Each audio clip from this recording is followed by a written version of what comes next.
That glorious stand-up sound. Let that sound soak in. Just Soak bathe in. in it. Bathe in it a sec. Bathe in it a sec. Alrighty. We're loading up Armored Core Master of the Arena here. This is Cleric. I'm joined by Zealous. Hey people, what's up? And from Chang. Tolema. Every time. We're just going to let Always this intro preaching. rock as we always do. Yep. By the way, this intro is a major step up from the previous ones. It really was. Really was. There's a reason when we talk about PS1 Gen Armored Core, why this is really referred to as the Mac Daddy game of them all. You could almost call it the Master. In an arena? In an Maybe? Yeah. I don't know. It's the qualities like that. You guys have to deal with it.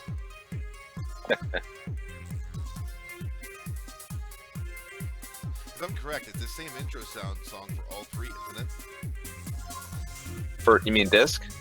Yeah, this disc 1 is the same intro as AC1 and Project Phantasm, if I'm correct, isn't it? I'm actually, I'm trying to, hold on, I'm trying to follow you. You mean this intro here, if you were to put in the other discs that come with Master of the Arena, you'd get this intro too. Is that what you're trying to say, or are you trying to, I'm sorry. I'm saying the music track. Oh! I'm pretty sure this music track is the same for all three. No. I don't think so, no. No, Not sure. AC1 Yeah. is a track called Circulation. Oh, that's right, Circulation. Yeah, that's my bad. I consider I played it, 2 years ago. No, dude, no, I feel you that. And then we were just talking about this beforehand. Project Phantasma is one of my favorite tracks in AC. That's Grip. Yep, you're correct. Yeah, already showing my scrubbiness here. No, you were worried about that beforehand. I was saying, look, we're here to make terrible puns, to make fun of ourselves, ideally, at how little we remember about this game. I know. I said we were talking earlier. For those of you who watch this later, I haven't played this game in over 20 years. It's been quite some time. Dating myself. I remember nothing. There. You take responsibility for nothing. You're gone. We'll be loading up the save data. Whoa. Hey, controller con. I know you're happy to see him away. I am too, but no. And Look at the save data from Project Phantasma playthrough we had before. Sweet. Speaking of music, anybody's wondering that track, Apex in a Circle, legendary AC track. That's that kicks off the remix. Actually, not the remix. The medley that they had in the Armored Core Nexus soundtrack. They play a bunch of like the old school themes. Mm-hmm. That you hear that theme at the forefront of a lot of old time mixes. It's good stuff. You notice Here we are. Menuing here. It's because I'm using dual analog sticks with custom controls. It's not Yeah, meant for this series. So Are you gonna tell the crowd a bit about your controller story about what you just had to do? okay, the mapping. so I had an Xbox 360 controller ready to go, and then the D-pad decided to act up, so it was stuck in the down formation, so I couldn't play. So then I had to go through rewire everything, got a PS4 controller, downloaded WinPS4, got all the driver set up, and had to re-custom map everything using Joy-to-Key. Let's just say I spent a good part of an hour before starting to record this to actually get it functioning. After I just got done testing everything 2 days ago. Perfect, right? Great time. Anyways, still be rocking the finger. Because why not? So broken. Yep. Dual plasma cannons, just have fun. And just let me see with laser cannons and just go around, just blow everything up. Alright, anyways. Without further ado, let's go right. We have mail. Let's check the mail says. Yep. We have a request from Lana Nielsen. How does it feel to finally be a Raven? I think I've already been one for a while. We have to follow them to the letter, everyone. We cannot go off mission in any way, shape, or form. But remember to be aware of unforeseen obstacles. Yeah. That never happens in these games. Wink, wink, wink. Nudge, nudge. Sure. Never happens. Everything's gonna go as planned. Everything. No problem. It's Go ahead. I was just gonna say, for anyone who hasn't had a chance to play this game before, basic story is here. You play as a Raven. You've recently just lost your family, and you actually decide to become a Raven to basically, avenge their deaths. Is really the long and short of it. And then from there, it's like the game starts, and we'll see from the gameplay what happens next. Yep. Will it kill Bill with mechs or something else? Stay tuned. Pretty much. Gotta hunt this guy down who stole something and bunkered himself in. Another important thing, anybody who's been watching some of the other playthroughs, even though we're still talking the AC1 generation on PS1, the sequentiality of these, right? It's not like there's a direct line, you know, the same pilot, AC1, Project Phantasma, Master of the Arena, they're still kind of separate a little bit with what we're following, but you can still, it's cool, they allowed you to port your save over at least. So, Make sure you proceed with care. That is all. Oh, sheesh. a little bit of funkiness there, Claire. I think it's not really meant for this controller. It's a little touchy. The dead zones are not really dead zones. They pretty much just make the analog stick. These controllers not the same, people. This is not my intention. He just ever so slightly touches the controller and it just veers off.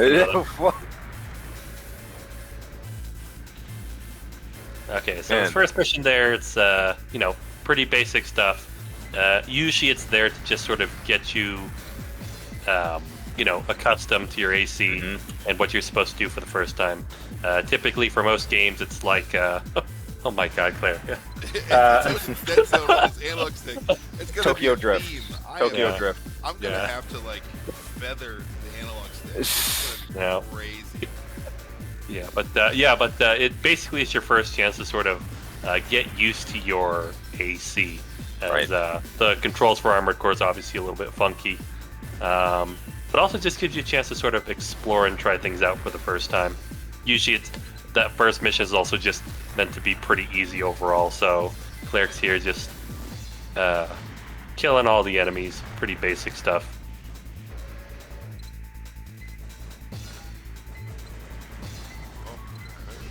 Yep. Ooh. And it helps a little bit with the splash damage, though. Oh yeah. Always rocking the heavy. Yep. It's, splash damage was really insane in the early games. I remember, I can't remember which of the 3 games it was, or if it's all 3, but like, was it like with the grenade cannon? Like, if you fired it, you could potentially just like, you could murder yourself too. Yeah. You could. Yeah, but like with the knockback, I mean, basically, it pushes you quite far, if I remember correctly. It's almost like a stun lock. Oh, there we go. Bingo. This analog stick. It's just... my apologies, anyone who gets motion sickness or seasick or car sick. I'm imagining this is going to cause some problems for people who have that issue, because I promise you, I am not a noob on control stick, and I'm also not trying to do it on purpose. Well, Eric, I told you, you shouldn't have had those drinks before this call. Like drunken AC driving, man. Because they know how clean I have lifestyle-wise. Like, I have not had a drink my entire life. But, you know, whatever. Jeez. No, think about like if he was like a lightweight. Oh man. Oh gosh, the movement would be. I would make. Oh, this would be just glorious. This would be. It would be unplayable. All right. Yeah. If you were playing a lightweight AC, this would literally be like AC4. You're all of a sudden playing a next. Yeah. 1 second you're on the ground, next you're just way up in the air.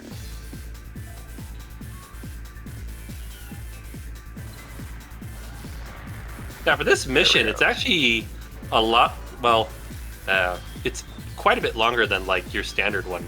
It is.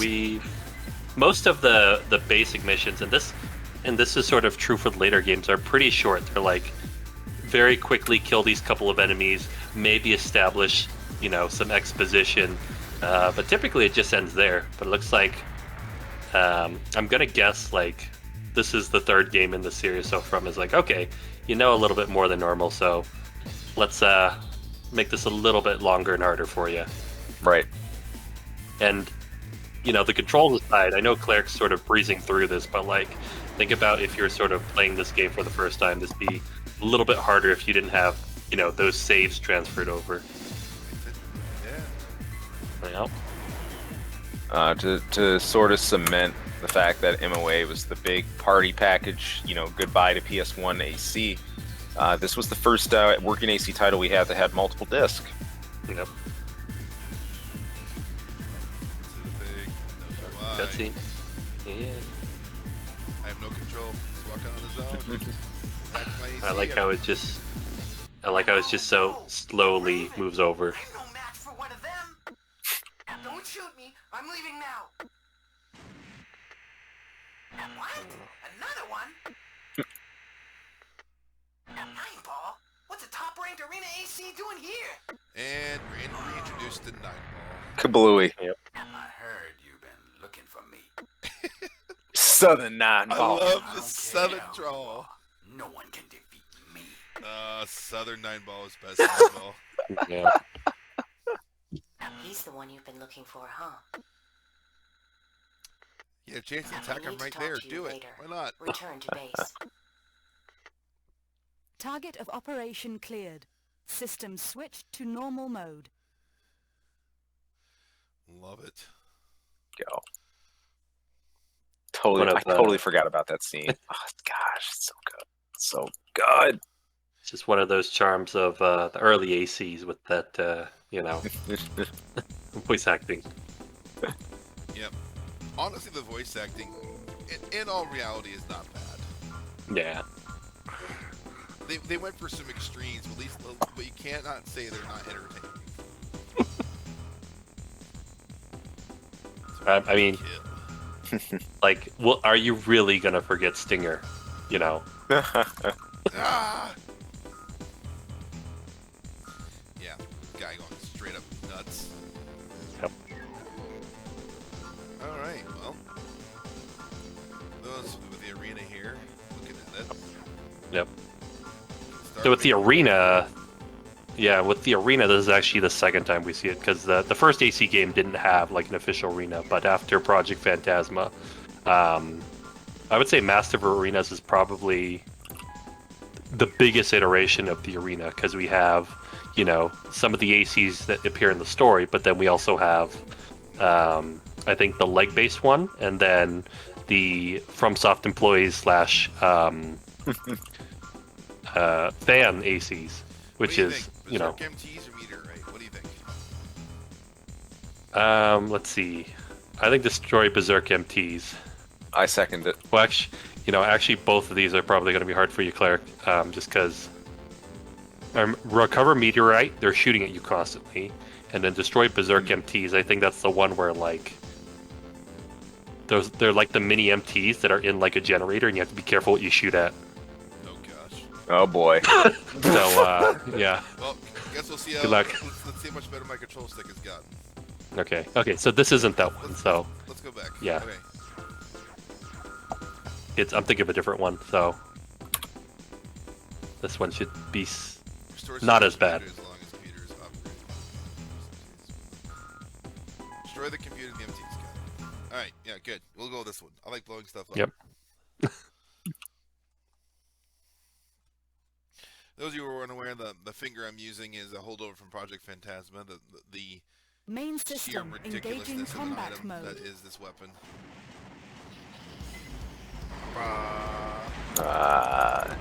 It's so nuts. They don't even look like bullets.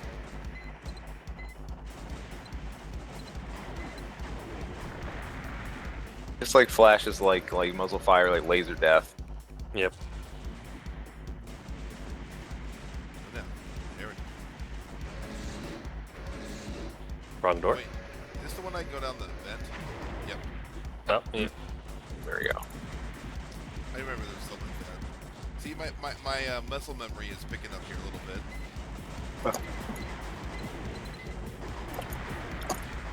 Also, it's kind of crazy you think about it. Dropping down vents to be a really big thing in all the early AC games. We do it in the main intro, the very first CG for AC and AC1, and we wrap up all the way with some cool throwbacks to that from the last one on PS2 with Last Raven. It's kind of nuts.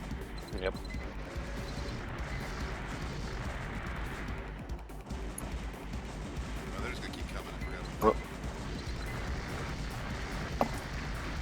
Nothing. Nothing a 5,000-ton AC can't handle, especially big fat heavy.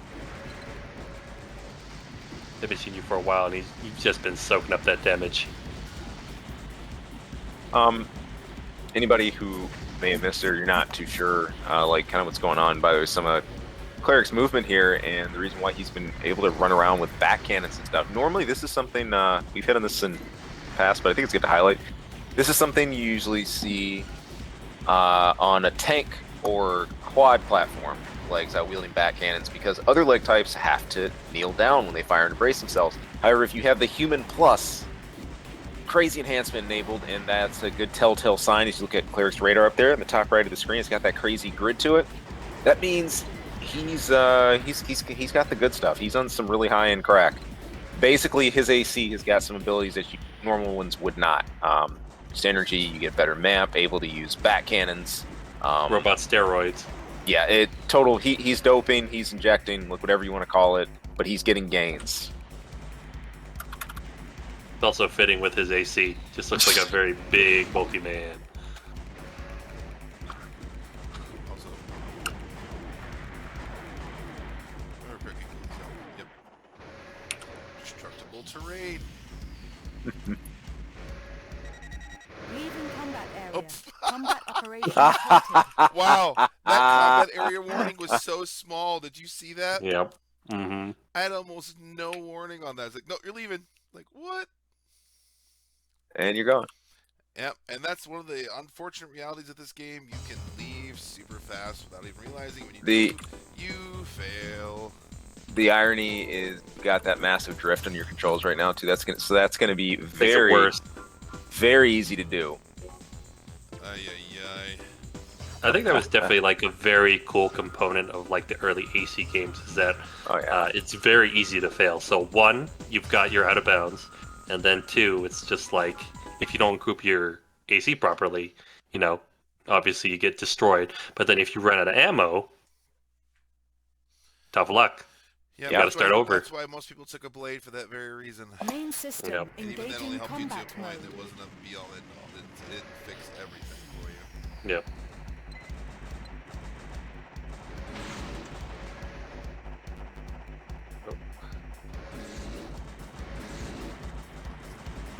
Gotta go down again, but Bet. Big AC's worst enemy. Just something that's trying to flank it. Stop trying to get around me.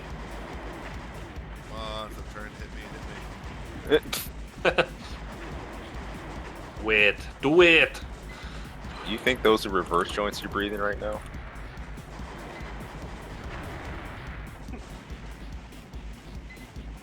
I think after I destroy all these, I can only go correct. I was thinking of it backwards.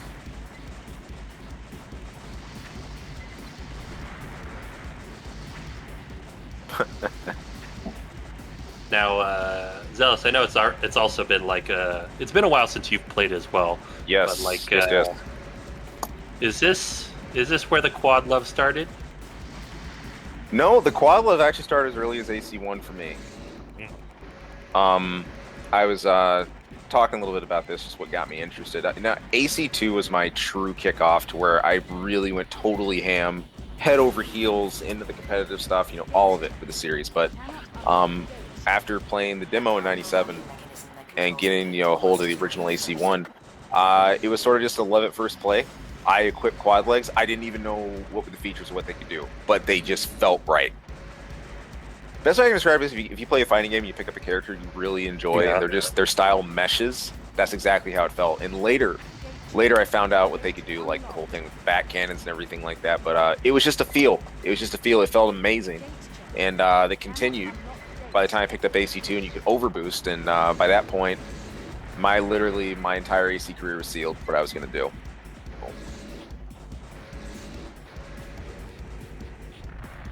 Pretty sure one of those blew themselves up. They get the sound effect.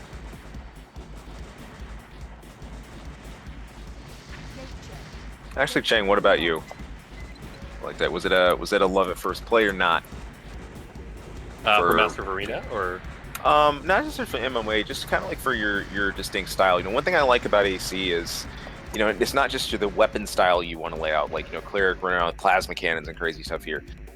Maybe you're into doing really precise blading strikes. Maybe you're into manual rockets. Maybe you're into a tank platform.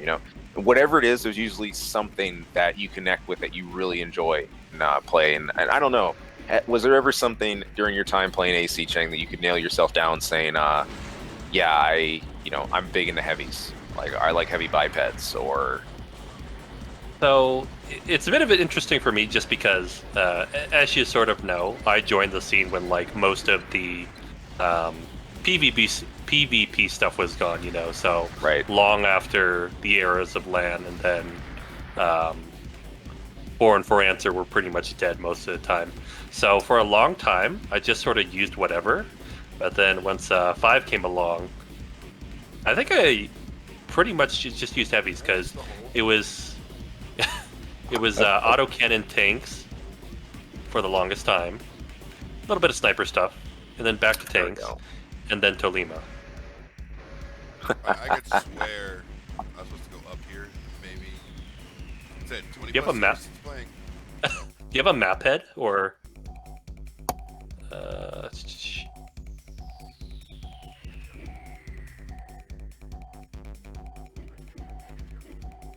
what about the ground? Do you have to shoot any of the ground?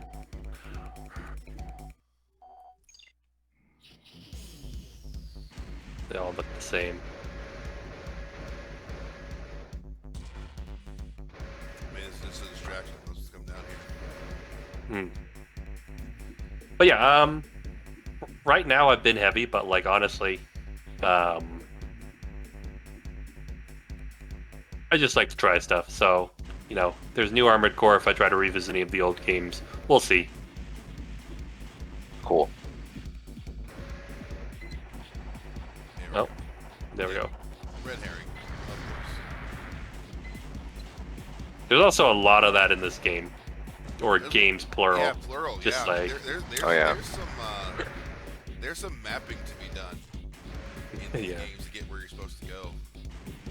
I hate it. Like the worst part is like those levels where it's just like a single hallway or passageway, and it's just like a maze. Mm-hmm.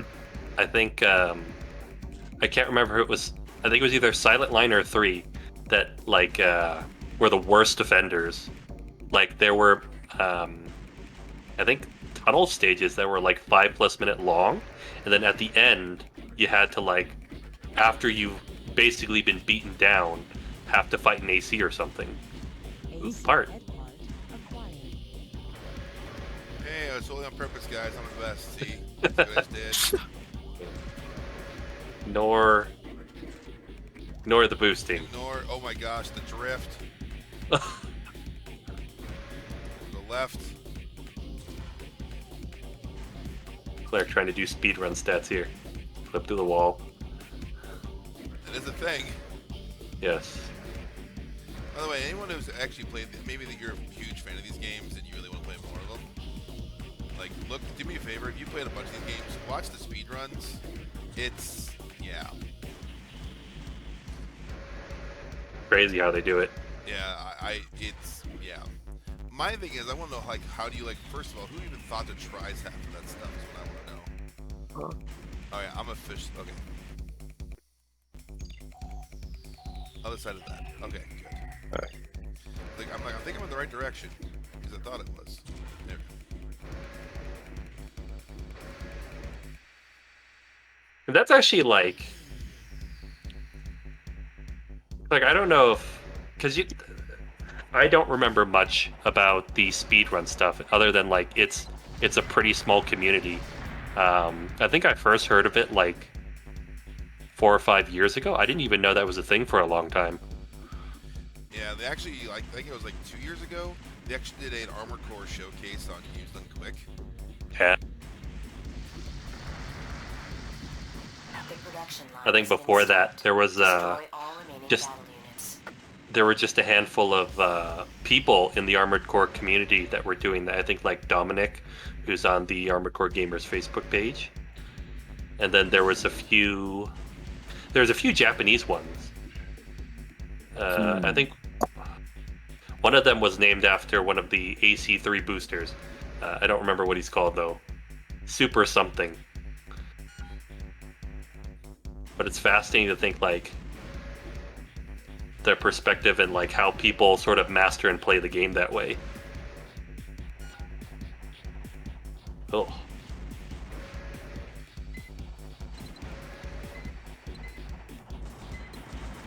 Yeah, so after I destroyed the thing, I had to kill him.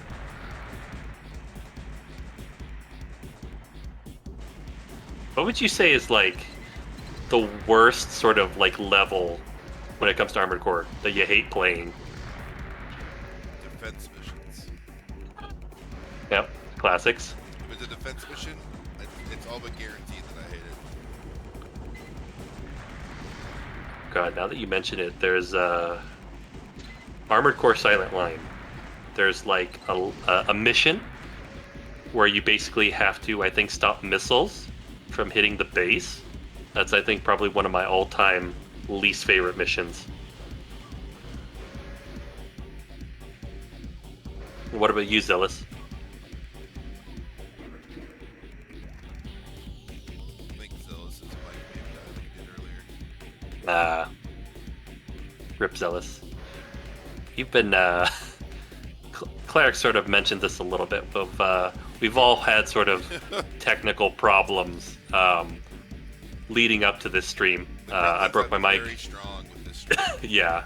Like, It's like it's everything you possibly can to stop this recording from happening is pretty much exactly. Yep. Oh, another dead end. There's this area then. Yep. Energy recharge. Nope. I think this is one of the frustrating mission types you have here in the Armored Core, where you are basically, you've completed the main objective and now you have to kill all the enemies, but you're going through sort of like this maze to find all of them. Thank God we have radar, otherwise this would just be a nightmare. And of course, Armored Core being the sort of game it is, if you make the mistake of, you know, having an AC that doesn't have any radar, it certainly makes this a lot less fun.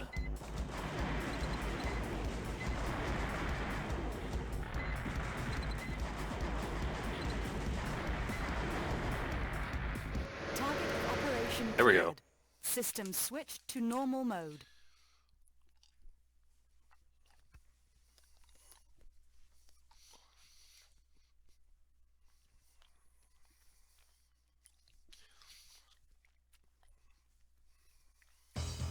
That was like what, our second mission in, right?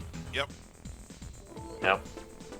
So another thing that Master of Arena does is that it does up the difficulty just a little bit. With the missions in particular, some of them are a little bit longer than what you would see in Project Phantasma or Armored Core 1.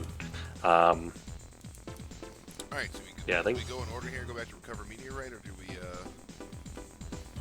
forge on Let's get some meteors. meteors?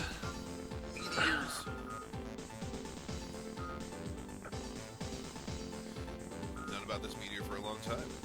A lot of competitors. Nope. You gotta eliminate some units.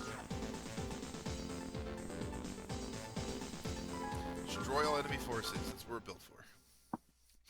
You know, to go to Zealous' point earlier, I've always been attracted to giant, heavy things that can take a lot of damage and things that cause lots of big explosions. So Armored Core was a natural fit because there's lots of that. Approach the target Yep. area once the meteor's impact is confirmed. Anything that gives the big, satisfying kaboom. It's here. It's here. Oh shit. I forgot about I- this. Yeah. Forgot about it. Main system engaging combat mode. Unidentified units. I mean, basically they just dropped the moon from Majora's Mask in here. Oh, it's Cameo fast appearance. moving ones. Oh no. Yep. These are the ones that just hound you. I mean, my armor will be fine. It's my aiming with this controller that's going to be the issue. Yep. Oh.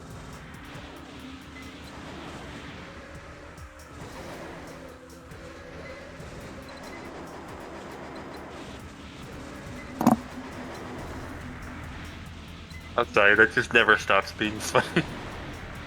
What, the drift? Just as I expected. Just like think about like if someone was watching this Oh, I know. and this is for the first time, like what the hell is this guy doing? This enemy AC Man, it's an slows its AC. rapid fire capability. Stay out of its line of fire as much as possible.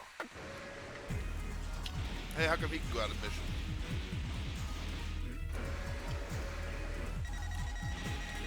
Nope. Trying to bait me out there? It'd be funny if he just stays there. I think he he's is. stuck. Yeah, he's. Oh, Oh my word. You've got to be kidding me. Is this really happening right now?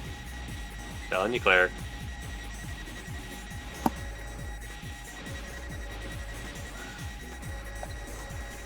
Ugh.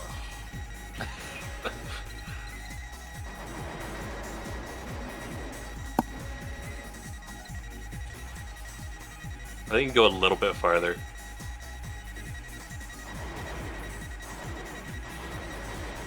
There we go. Well done. Your mission is complete. The rest is up to the recovery units. Return to base. What a ridiculous mission. Target What of in the world? operation cleared. Yeah. What is System this? switched to Tonight is normal mode. cursed. It's a cursed night. Microphones Is- aren't quit working. Microphones suddenly stop working. Controller dies. Like, after he's The ready. nightmare. Oh. It's the nightmare run. Any percent. Oh, it's so bad. It's so painful. Not the game. The game's great. Love the game still. It's just No. level of technical difficulties. I think this. My intention was to go through disc 1 with this one, and I don't think that's happening because Yeah. disc 1 is not happening. It's not as late as we got started, and all the issues were happening. Yeah. I mean, might be able to make it through the story missions, but we will I don't know with those controls if you can. We'll find out. I will try. Destroy the armored car.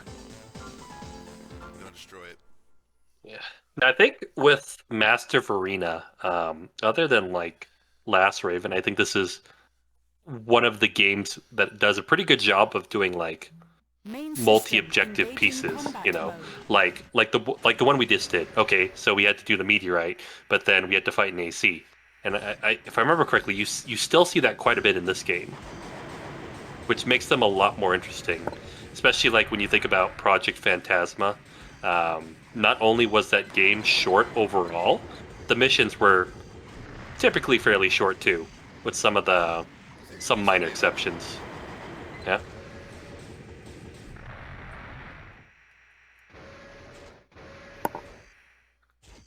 I think I'll also like it because I think one thing that Master Arena does pretty well is it gives you a pretty good variety of enemy designs.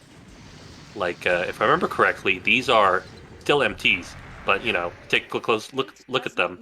They look almost exactly like ACs, and they hit pretty hard. They're good size too. Yeah. There's like another one that's a variation, or it's sort of a different version, but it looks like an AC, but it's an MT with like giant quad legs and like machine gun arms. Do you remember that one, Cleric? Yep, I remember. Yeah.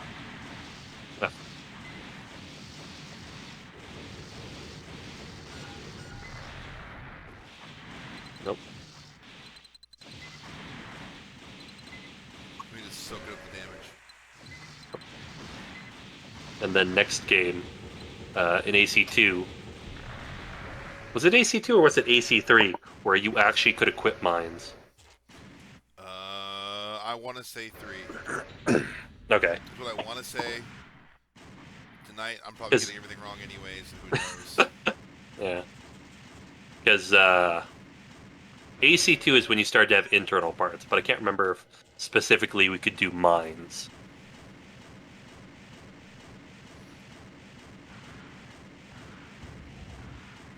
The airport should be just ahead. Destroy him before he escapes. Enemy AC detected and verified as Lucky Hopper, a member of the Subarena. He's a mobile, four-legged type AC. Be sure not to lose him.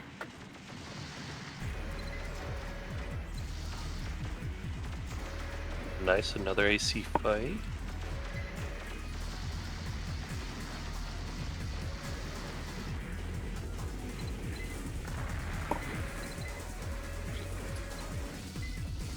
Okay, just took a look at this real quick.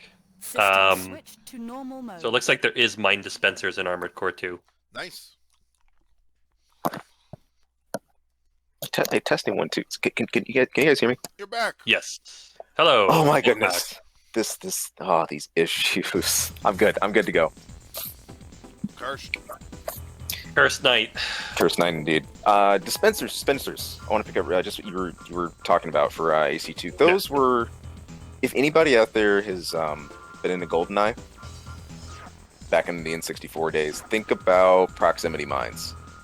It's kind of the idea, except, I mean, these are really plain as day. You can see them better, but man, I always wondered, was there anyone out there who put these to true use? So I can see finagling some position, but I don't know. So here's the question. Do I keep going story mission, or do I go arena? Do a couple arena. Yeah. Let's Very apt. let's go beat up some ACs. And watch the screen bug out. Oh, wow. Now, from memory, like not all of these ACs were seen in the story missions, so they're sort of Right. like almost just extras if you want to think about it that way. Wait, can I actually do it yet? Well, it says reference only, so maybe not. Hmm. It just gave me the invite. Maybe I'm incorrect on this. Is it? Is that a? Go back to the mail again. I wonder if it's like a mission. Carper has the offer is one of the. Sponsor you in the arena. Sponsor. What is it? Alright, that's it. Alright, fine. We'll keep going. Okay. Mission is. I'm good. Said, over 20 years since I played this game. Don't remember a thing. Cavern invasion. Attack terrorists. Attack Chrome HQ. 1, 2, 3. Cavern invasion. 0 credits.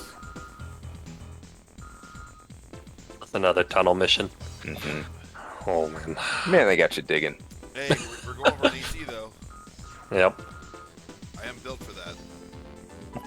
Quite literally. And then the other thing too is the MTs on these missions are the pretty bulky ones. I think those ones melee attack you too. Now, as long as my AC actually fits through the doors, unlike we found Main in the first system engaging AC, combat mode. Yeah. we discovered an unfortunate side effect of the size of my AC. I couldn't fit through doors. Oh, that's so good. So, At first, I thought about MOA when I first saw the whole 2-disc thing. I thought like all the arena content was over on the other disc, and that was what you had to swap for. But there's a lot of other extras. yep.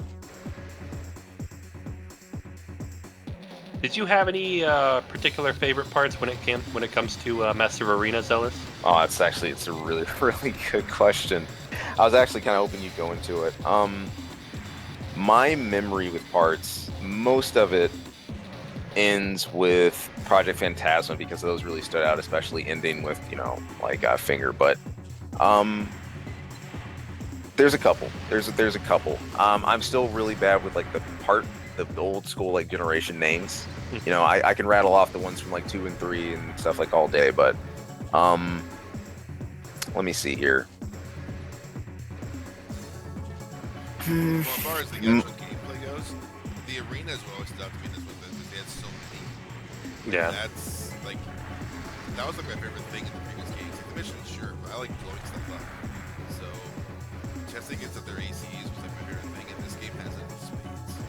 So Yep.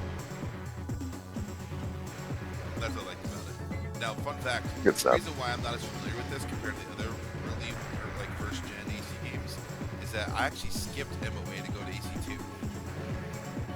I had to go back. Interesting. I had to go back and play MOA later because no where I lived had it.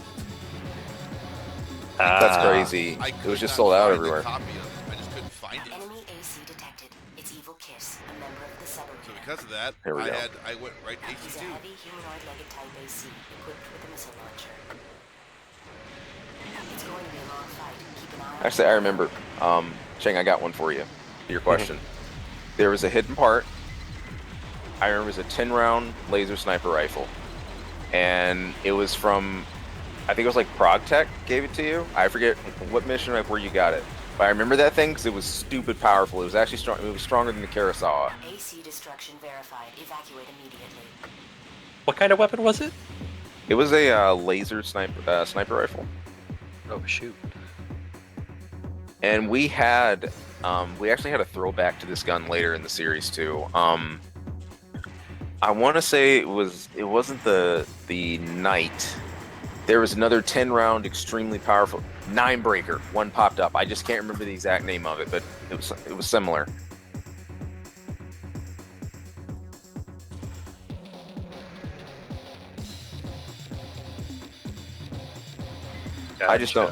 I don't think it got as much press because we had, the all-stars like the Karasawa and stuff like that. But there were, then again, also another thing I caught in the mix, everything felt like it hit like a ton of bricks in AC1. Oh yeah. Like plasma cannons hurt, missiles hurt, laser cannons hurt, grenade launchers hurt, rifles hurt, machine guns hurt. It's just everything was handgun stun was like everything's like little murder. So I really feel like in one, it's not much to say, oh, that has high attack power. You usually look for something that has like a lot of stagger or something that causes a nice bounce effect or has like an additional kick like the GNL or something. But it just hopped out to me because I remember getting the Karasawa and being like, as a kid, saying, "Oh man, like nothing's gonna top this. This is the craziest like right arm rifle I can mount for laser weapon." And then I found that thing and I was like, "Holy crap!" I think I found it. I've just posted in the chat for you. WGRF/E. Bingo. I mean, Zealous, I'm not gonna lie, I don't even remember that part. It's like that probably went straight over my head. Although, also in fairness, I only played Master of Arena once, and I never went back to it.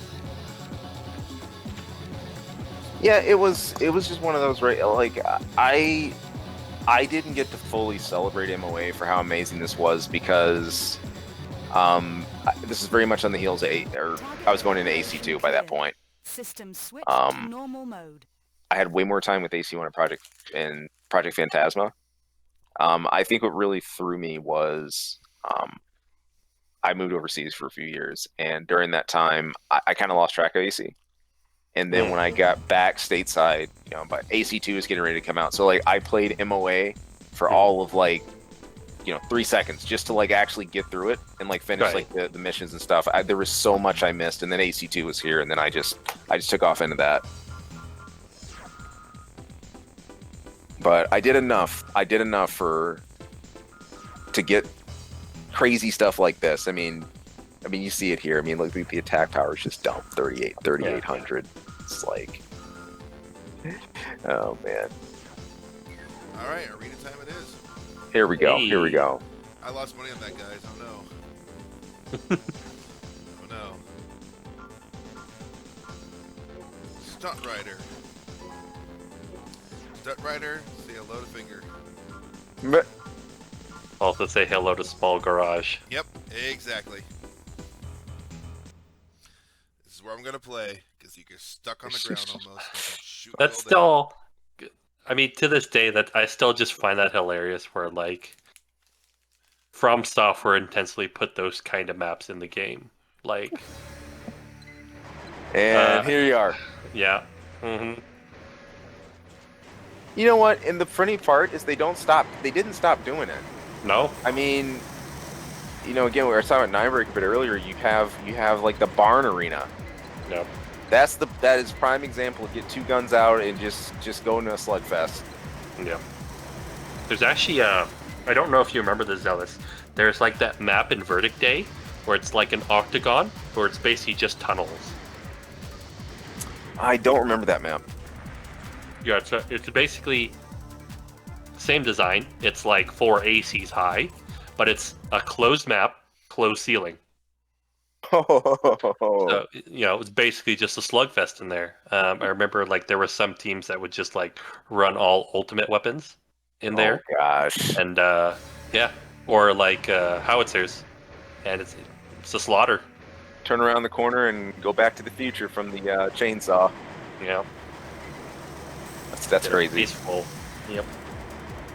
And isn't it bad? Isn't it bad that I can't even recall the name of the very first over weapon we technically ever saw, and that was back on the AC5 like teaser demo when we saw the massive the multi-blade go off. Actually, wasn't that? Am I close? I felt it was something blade. The name. You are close. Can you guess the next word? I'm gonna. I gotta get this. Oh man, the grind blade. Got it. There we go. I know it. I remember it. The grind blade. Mm-hmm. Good times. Interesting note: the finger, as good as it is still, is not as good as it was in Project Phantasma. Did get a bit of a nerf. Yep. Big one was probably ammo. It was like what, 2,000-3,000? Yep, it was out of control. Fire faster too. Oh, here we go. I'm more smoke, so I'll exploit your weakness to energy. It's always weaker to energy. Look at that. Also, one thing they toned down, you'll see this later, is like the velocity of some of these plasma weapons. Now, Claire's using a laser cannon. I know it's a different story. A lot of them are ties, but most of the time, the laser cannons, a lot of them never felt like really fast in later AC games. To me, at least, I always felt you could see these telegraphed a lot better. But I think, like in general, they've been pretty nerfed a lot. You know, when you think about it, because let's be honest, I think this is sort of the Karasawa's fault. Among other things, because with a lot of the future games, it seems like most of them have like pretty big drawbacks, like high drain or stuff like that. Speaking of drawbacks and stuff, the reason why that rifle I was talking about earlier stood out so much is it has like it's like an attack like 3,800 or whatever. Now the Karasawa was only like 1,550. But if you think about it, with 40 more rounds, the way higher firing rate, and the fact that you could actually tune it up if you wanted to, implement more parts towards the damage, still, I mean, that thing could compete with any back weapon or most of the other stuff out there. Like, unbelievable weapon. It's funny, right, about the whole process of quote-unquote balancing. This was a time before we had patches, so you couldn't wait and depend on, oh, well, it'll get patched. Or, maybe there will be like another season of changes. Like, no, it got released as is. And if you were looking to get into player versus player or that side of it, it was up to the community to decide what was going to stay and what was going to get nerfed. Now, the funny thing, we talk about it like, okay, well, From had this epiphany and said, well, okay, let's back off. No, there's some things they leaned into. Karasawa, I'm looking at you. And part of me wants to say it's because it's an iconic throwback. The Karasawa is named after actually an old staff member from Soft, and it showed up in just about every AC game in one way or another. But in AC2, this thing got even crazier in my book. So they toned down like the rate a little bit of like fire and stuff, but you know what? Now it has small AoE explosion, and you can still tune it up, and it still hits like a freight train. Like I thought AC2 was the most egregious, most terrifying Karasawa in the series. That thing was scary, man. Like that's probably why I was banned at tournaments all the time. But terrifying sound it made, man. Yep. I remember it was legitimately terrifying to listen to. Oh yeah. Yeah, like in AC1, in that era of games, it almost, when it's rapid fires, it almost sounds like your alarm clock. And then once you get and then you get to AC2, and it just sounds like massive explosion. And it's splash damage. Yep. Oh my goodness. Dumb. Yeah, we had a friend quit AC over that. Over that single weapon. He quit AC. He did. Literally got Karasawa. Yep. Oh boy.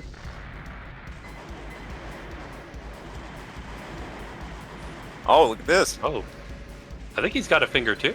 Yeah, he does. See, this is what happens if you flip the bird at too many people. You get it back. Yep. You get the finger. Oh, hi. Okay, so he has both, I think, a grenade launcher and the finger. He's hitting hard. Ooh. Dang. Oh. Ooh. Actually had to outmaneuver him. That's funny. Had And a heavy, no outmaneuver problem. a light biped. Still won. Lots of defense and AP makes up many a mistake. Yep. Especially when you barely touch the analog stick and it decides to go. Whoa. Crazy too, because he only had what, barely 7,000 AP. Yep. Damage bow. Life is I always very swear, float and use up eye. Sure. You could always feel the little spike when you ran into another like Human Plus design. Yep. It's as far as how hard they're gonna hit and just like how fast they can blitz you. Like it was always a night and day difference, in my opinion. These weapon are. Hey, RJs. These will hurt. A reverse joint machine gunner. Funny. This theme repeats later AC games too. I'm looking at you, Warehound, AC2.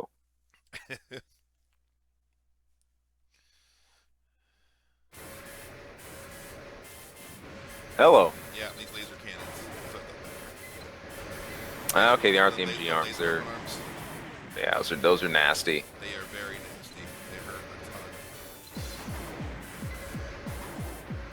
I think that's one of my favorite things about AC1. Like 2 Doritos flash by your screen, and you look up and you lose 4,000 AP. Like what? What? Sheesh. It's crazy. Done. And if we want to follow that analogy, those explosions are just like Cheeto puff balls. Because I'm big Oh, and heavy help. does not mean I'm completely slow. Dodge plenty of bullet there. That was my favorite thing to do in later AC games, especially was the juke. Yeah, it's The juke. fast heavy became a thing. Yep. Like, hey, the juke. It's like, oh, I keep making my cannon shots missing. Yeah, it's called the juke. Juke. Yep. Ah. Awesome. Little twitch dodge. Hey, I'm an instant fan of this fella. Of course. Grenade launcher arms on a heavy quad. Is that a laser cannon or sniper on the back? I think it's a laser cannon. I think it's a laser cannon too. We'll find out. Quad's love, quad's life. Best like. Light, medium, or heavy. They're all amazing. So fast. Whoa. Love it. So fast. Yeah, it's like one of the few times you hear me root against Cleric because Sorry, Cleric. it's You know, it's fine. Oh, Are it's those rockets. rocket arms? Yeah. Rocket oh arms. yeah. Stun City. It's like he only hit you a few times, and it's like, damn. Alright. Oh, Ooh. see, stun. Oh. Yep. The chunk. Have an outmaneuver, have faster quad, stun it. Ow, stun. Ow, stun. Stun is real. Nope.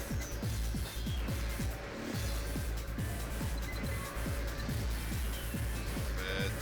Stun it. I'm getting like, Sheesh. I'm getting knocked around, which is making this drift even worse. I think that's part of what made stun so severe in these early AC games. There you go, pelt him. It wasn't just you get stunned and you just like stop in place. Like a lot of the later AC games, stun meant like hard twitch. You get stopped where you're moving. Stuns could really disorient you Yeah. really badly, Yeah. depending what you're getting hit with, and like especially if there's an explosion radius to it, it could get bad. you can get chained. Well, you saw, like, if anyone goes back and wants to watch my playthrough of AC1, like, Yeah. that ascension of the cubes, getting to... Yeah. Like, I kept getting, like, knocked further and further up into the air. In fact, it saved my bacon one time, if I remember correctly. I almost missed the platform. They literally shot me to it. Like, oh, thanks for the boost, guys. Oh man. And then by the time you get to like AC5, it's like if you get stunned, chances are You're dead. you're pretty much dead. And I know Cleric, you definitely know that from being a tank. Yes. Oh, I've known it since AC4. Stun and whack, Yeah. man. Yep. Stun and whack. Big stick.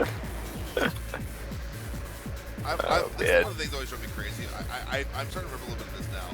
There were some odd things with replays, but you couldn't really skip it. Like, I mean, You can't? No, I'm sitting here spamming replay cancel, and it's not. Sometimes you Yeah, can do it right away, and sometimes you can't. Yeah, I was wondering why we had to like keep watching that, like, you know, for the first 10 seconds, but I didn't say anything. Yeah, no, I'm sitting here spamming the X button, and it's not proceeding in any way, shape, or form. Only got a couple left here. Let's finish this one up. Yeah, may as well. You're about there now. Ooh, this guy looks like he's going to be annoying. He's like, I'm a super light biped.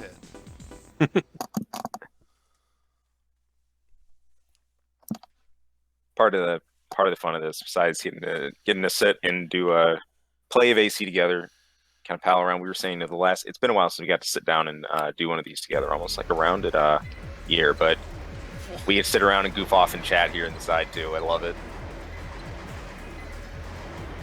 Also, awesome theme kicking in here.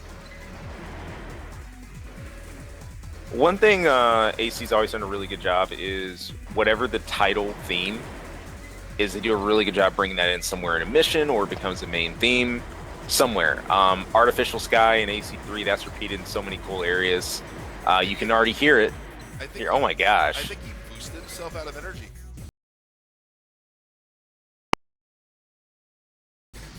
Dun dun dun dun dun Because dun dun. notice he wasn't boosting. Yeah. I think he literally ran himself out of energy. Not the most smart AI.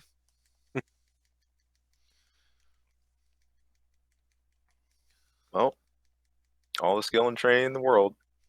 Doesn't matter. Never recharges.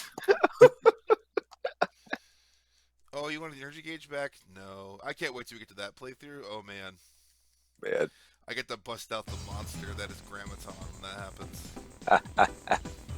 And my chemo and pain medication and opioid-induced AC concoction I made up.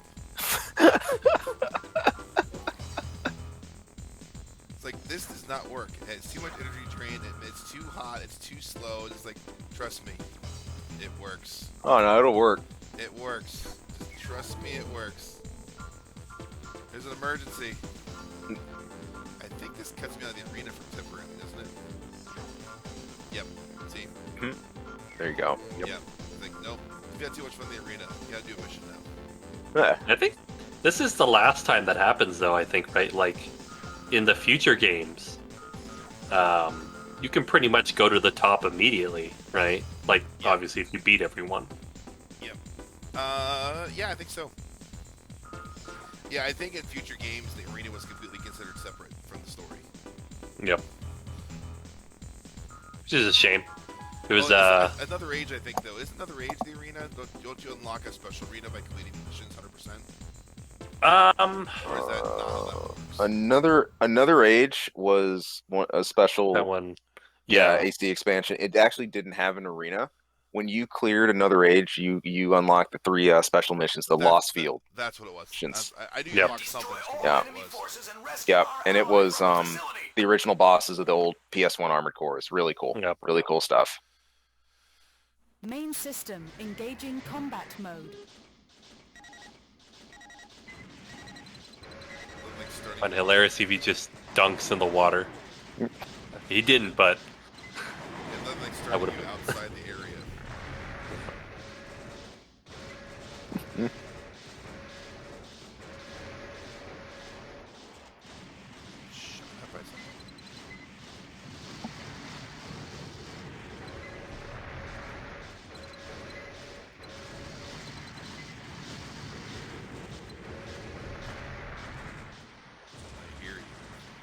One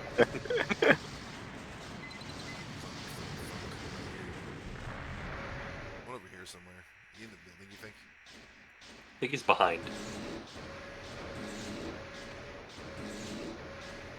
So they're like you can open Yep. the door. So there he is. Sneaky little. Our props for tanking the laser cannon shot. Sheesh.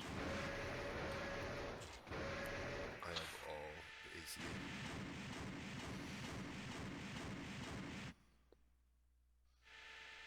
Thanks. You arrived just on the nick of time. My ammo reserves just ran out. Who is that? Q Nightball. Oh no. Big empty. Big empty. Hello.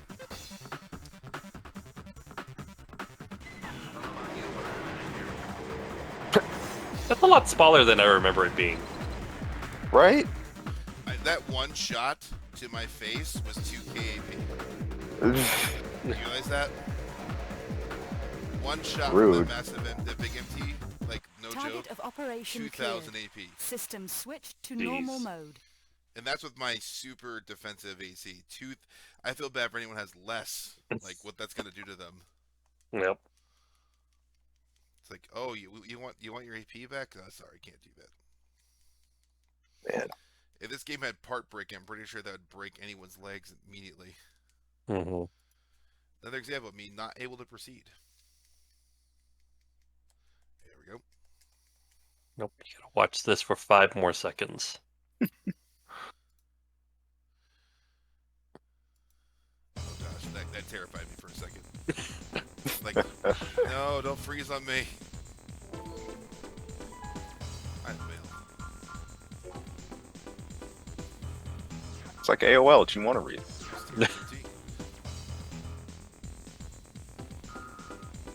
You know, that's another thing I sort of wish continued on with the more modern AC games. The mail. I miss it. I miss Yeah. it. I miss it. It was cool. It was really cool. Yeah. With I'm, Go ahead, I'm, Clark. I'm a fan of the voice acting later on for the mission stories. you know what? In fairness, 4 and 4 Answer did it really good. But 5 kind of dropped the ball on it. It's like it was very generic, and it was like kind of vague, you know. Yep. So Just if they did it the way, if they did it the way, you know, for the 4th gen did it, I wouldn't necessarily mind it. But otherwise, it's like the way that the older games did. I think it was very good for the world building, and you know, just getting those bits and pieces of information from friends, enemies, you know, fellow mercenaries. I think it did a much better job of like giving, especially like enemy ACs, like what do you call it? More background, but you know, more reason to either care for them or not care for them. You know. By the way, for this game, just so you know. Hey. Oh man. Hey. There's a lot of irony kid. to that. Yep. Just saying. Throw it That's out. great. That's great. That's great.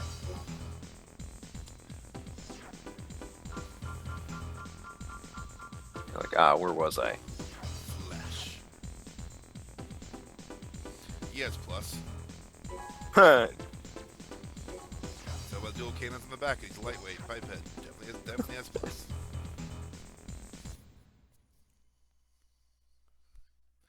In these first games, plus was basically a necessity for the missions and things. I mean, you could do it without it, but it just made your own life a lot harder than I feel like dealing with right now. That's why I did it. Well, I will be one of those people. You know, I think this is a good example of like, you know, that got harder. I feel like, wow, that plasma is just now. A joke. It's wrecking me. Man. It's harder. Bam. Speaking of Anyways, wrecking. yeah, I'm gonna wreck it. Copyright pending. Oh man, my video just got copyright strike. Way to go. No. What was I just talking about? The game Getting getting wrecked. harder. Oh yeah. So you know you have that thing. You know, when you're a kid, and you're beating like these really hard games, like thinking like Super Metroid, Donkey Kong Country, you know, the Mega Man's, you know, like these games you beat when you were a kid, right? Oh yeah. Think of like, oh man, I was a little kid, you know, I'm teaching my kids right now to play certain games, and it's just like, well, I have a hard time with it. I'm like, I go back and I play some of these games again. It's like, how did I beat this when I was 10? Yeah. Like, some of these games legitimately are hard. Like, how did I beat this when I was 10 years old? How did that work? You know, it's sort of funny that you bring it up, Claire, because I remember I played the PSP games like almost 12 or 14 years ago. And like by the time I had sort of, you know, gone through and stopped playing the game, I could beat, you know, most of the ACs with like, you know, just basic ACs. And then when I tried to play it back again, I'm thinking, how the hell did I do this? Yep. By the way, I get, love this. Superb Hunter, Super Bow. AC pilot that takes advantage of speed over all else. His quickness is impressive. And even more impressive, it's a quad. I love how it's, by the way, I love that it's a quad, but look at the emblem. Yeah. Dark. That's awesome. that's a classic. Keep going, Jake. Keep going. Keep going. What? Oh yeah, it's like Diamond I think was like the top ranker. Like by the end, beat it pretty easily. Go back to it. I can't even use the controls right. Yep. It's like, and this is also PSP, so it's like it's even worse than. Oh, Whoa, the fast hello. boy. they are kidding how fast he is. What in the world did I just... You see Oh how my fast God. this red dot moved on the radar? Yeah. That was crazy. Proto Did he, overboost. like, go through the wall? He's Where- not been on your screen for like 10 seconds now. Oh, now. Oh, jeez. Speed demon. Fast boy. Ow! And he has that too. Oh, you're my domain now, boyo. Stuck yourself in a little cavern. Oh, ow, ow. Stop it. Jeez Louise. Stuck. He's just like floating behind my back. Why not, right?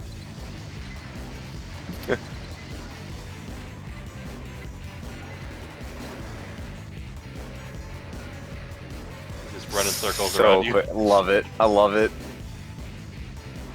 I also don't remember this soundtrack at all. It's awesome. We're getting old, Dallas. Don't say it. Don't say it. It's like, oh, I have not heard this one before. So this is the scene. It's not that you haven't heard it before. It's that you just completely forgot it. That's even worse. Yes, it is. Yes, it is. For anyone watching, I posted in the chat. Title of this stream should be 3 senile fans try to remember AC games. Oh man. Yeah, but talks of an Armored Core 6 though. Well. As long as it's actually an Armored Core, I guess we'll see what happens. Yeah. Let's just talk about that real quick. So for anyone who isn't aware, would you guys say like a month ago, 2 months ago-ish? 2 months ago-ish, yeah. Roughly, Yeah. yeah. Yeah, about 2 months ago, there was a leak claiming that there was an Armored Core 6 that was in production. And there was a bunch of screenshots that were somewhat redacted, basically, showing basically what some of it looked like. I know you and I talked about it a bit, Cleric, but I think, just for anyone watching, if we could maybe discuss a bit more, like what our thoughts on it was. Yeah. I always I try to go as official as I can with this kind of stuff, and it's from staff, Miyazaki and others have been on record, post E3, stating that the idea of exploring AC is something. From president also saying this is said, hey, That's not off the table. In fact, that would be fun to do at some point, you know? As far as this, one thing I can't get over about what popped up is, okay, seriously, in 2022, I don't understand why, even if it's something quote unquote leak level, why screenshots look like that. You know, we can't. It's kind of hard to show context of them here, you know. But that was really, really janky for me. I mean, the last real leak I remember, for example, in FF7 Remake, when the demo came out for that, and there was a lot of content that Square hadn't planned on releasing yet that people got a hold of anyway. There was really a leak where people were able to leak a lot of stuff about the game beforehand. Now, those were legit, and the screenshots that came out as a result of it, they had kind of like a small marker at the bottom right of it saying, like, I don't know, something production shot or something used. But, like, people got screenshots, at least, of different characters, NPCs that were going to be in the game, characters we hadn't seen a look of yet, and everything like that. It was totally legit, and that made sense. There was no doubt in my mind when that happened. I'm just weirded out by this still. There's I don't know. There's something inauthentic about those, especially the Pixen in particular. For me, I've always been like this in AC6. I will believe it when I see it. Yep. Discussion and talk has always been one thing. From has done so well with the Souls games. They're rocking out with Elden Ring and stuff right now. It's for me to truly believe it and get on board the hype train. I'm gonna have to really, really get down and official here. I'm not there yet. Yeah, I'm kind of in the same boat too. Yeah.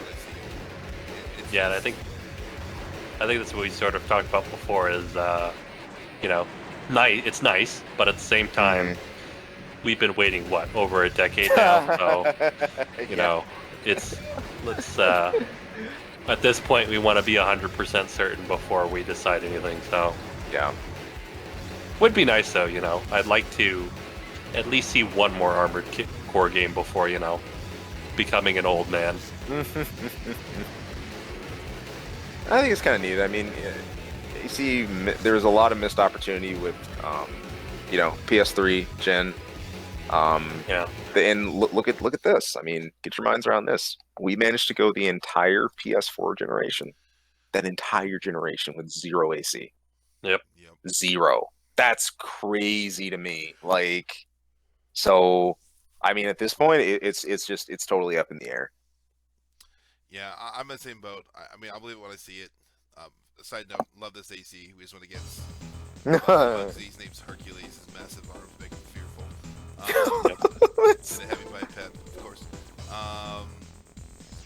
My other thing is also the details of the leak, or like it's a Souls-like game with huge bosses. Like, oh god. Yeah, I don't. Like either that's the biggest troll on their part ever, turning the Armored Core universe into a Souls-like game. Like, when I play it, I don't know if that actually ends up being what it is. Like, the novelty of it, since it is Armored Core, would make me want to try it. Mm-hmm. But, you know, obviously we all want a proper Armored Core, sequel. And funny enough, there's enough AC fans out there who've been clamoring for it that there's a couple different projects in the works right now, fan game-wise, that are working on that very idea. Mm-hmm. So,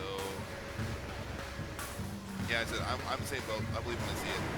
Yeah. I know this is something that's definitely been talked to death. If there was an Armored Core 6, what would you like to see? Well, that's... If we're going to go multi-platform, it needs to be cross-compatible with online. Crossplay, please. Yes. I want a proper 1v1 arena online. Not the AC5 garbage. Like, I want a proper, like, one-on-one. I know, honestly, you know what I'd love to see? Nice. You know what I'd love? You see what we're doing right now? Working our way through the ranks, fighting people, trying to attain the #1 rank. I would like to see the same thing in online arenas approach to Armored Core. Neat. I would like people to go in, have to fight other people, climb the rankings to get that coveted #1 spot. That's what I'd like to see. No holds barred. It's based off who beats who. There'd be a point system based on what rank people you beat.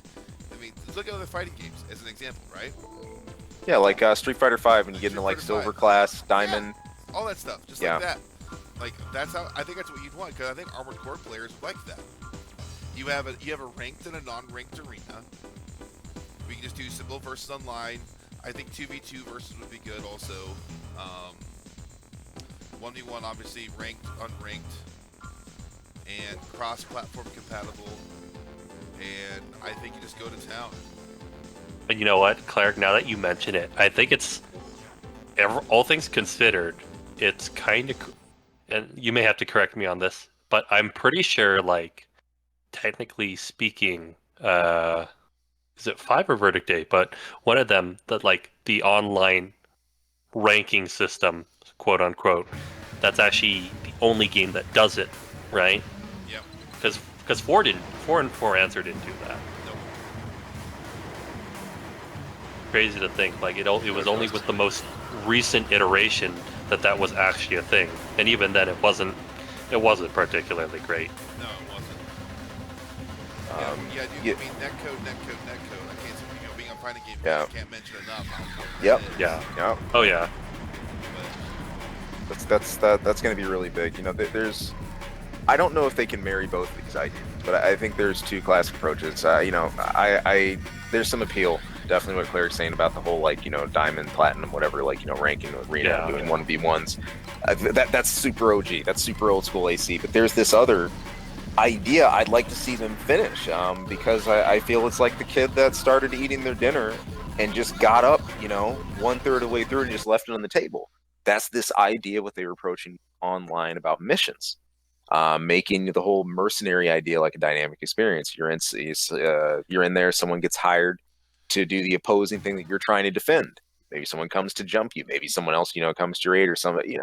There's so many ways to do that without, I think, making it just an exercise in frustration. Yeah. I think it'd be really cool to see. I'm thinking back to a mission in AC Silent Line where AC Corpse Maker with the weapon arms. Oh yeah. The linear weapon arms comes and jumps you in the middle of that mission. Like that stuff like that happening, or like a player, attack in the middle of something or after, would be, if done right, the execution would have to be that'd be really hype to see in an AC game. Because they already do that in the Souls games. That's the thing. in the Souls games. I love it. The other funny thing too is it's funny that you bring up that specific mission, because not only do you get jumped by an AC, but let's say if you don't complete that mission in a short enough time, you actually get help. This is true. So at Cheng, that's actually a super cool point, man. Nice plays. That's and also just on a side note, Zealous just killed 2 quads, and Cleric killed 2 quads, and you didn't say anything, Zealous. Well, it's okay. Did you ever think the reason I'm not saying anything is because I'm just so aghast, or I'm trying to like roll over that to make sure the audience is ignoring that fact? You just highlighted it, so sorry, couldn't. Just had to say it. No, you didn't see anything, folks. It's okay. No, I like the idea of that. I can agree. What I also like, which is interesting, I wouldn't mind if they pulled something from the PSP games, specifically the AI training aspect. You guys remember that was awesome. Yeah, heck yeah. Imagine an AI training aspect where you can AI train your AC, and you then from there you're allowed to send it out to be hired out as a person for missions. That'd be amazing. That'd be amazing. Like even in story mode, like it connects to online, lets you pick either from your friends' ACs or random ACs online for it to tie into and be an AI controlled, basically a sortie, so to speak, into your missions. Like, you realize how many people would do like this crazy, ridiculously trained AI bot of their AC to go in and join missions with? There'd be tons and I of mean, people who like, would do that. yeah, and I do like that's an interesting sort of combination of different ideas, because it's like in Verdict Day, there definitely was like a small group of people that were really dedicated to really fine tuning their UNACs, which is what the AI-based ACs are called in the game, and and doing it where that can be used, in that aspect that you sort of mentioned. That's brilliant. Yeah, it is. There's always been a very hardcore sub-crowd of AC players who've invested in stuff like this. You're taking me back. I remember in the AC3 generation, even SL, when we were looking at AIs you could train up. We had someone in our community who made a godlike blading AC, and he took it in. He's like, "Hey, try to play this. Check it out." It was amazing. I think that was Harlequin, Claire, that made it. It was really, really impressive. So guys, look, we're laying out the case for it here, right? You're seeing these ideas that have been laid out in early AC games, and that gets somewhat repeated in later games, but like not completed. The framework for all this stuff is already here.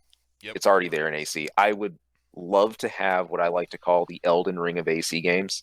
Like the Last Raven Reunion Party. Last Raven was the closest thing I think we had to melding ideas from games together. It was basically 10 years worth of Armored Core in one game, but we've got some really amazing things on the table left over from 5/Verdict Day, which you were just saying about, the UNAX, again, Verdict Day, time back to Silent Line, the AI system, also the old school, arena system. And look, these ideas are awesome. This all needs to be in one game, and it would be incredible if it's done right. That would be the key. That'd be the key. Yep.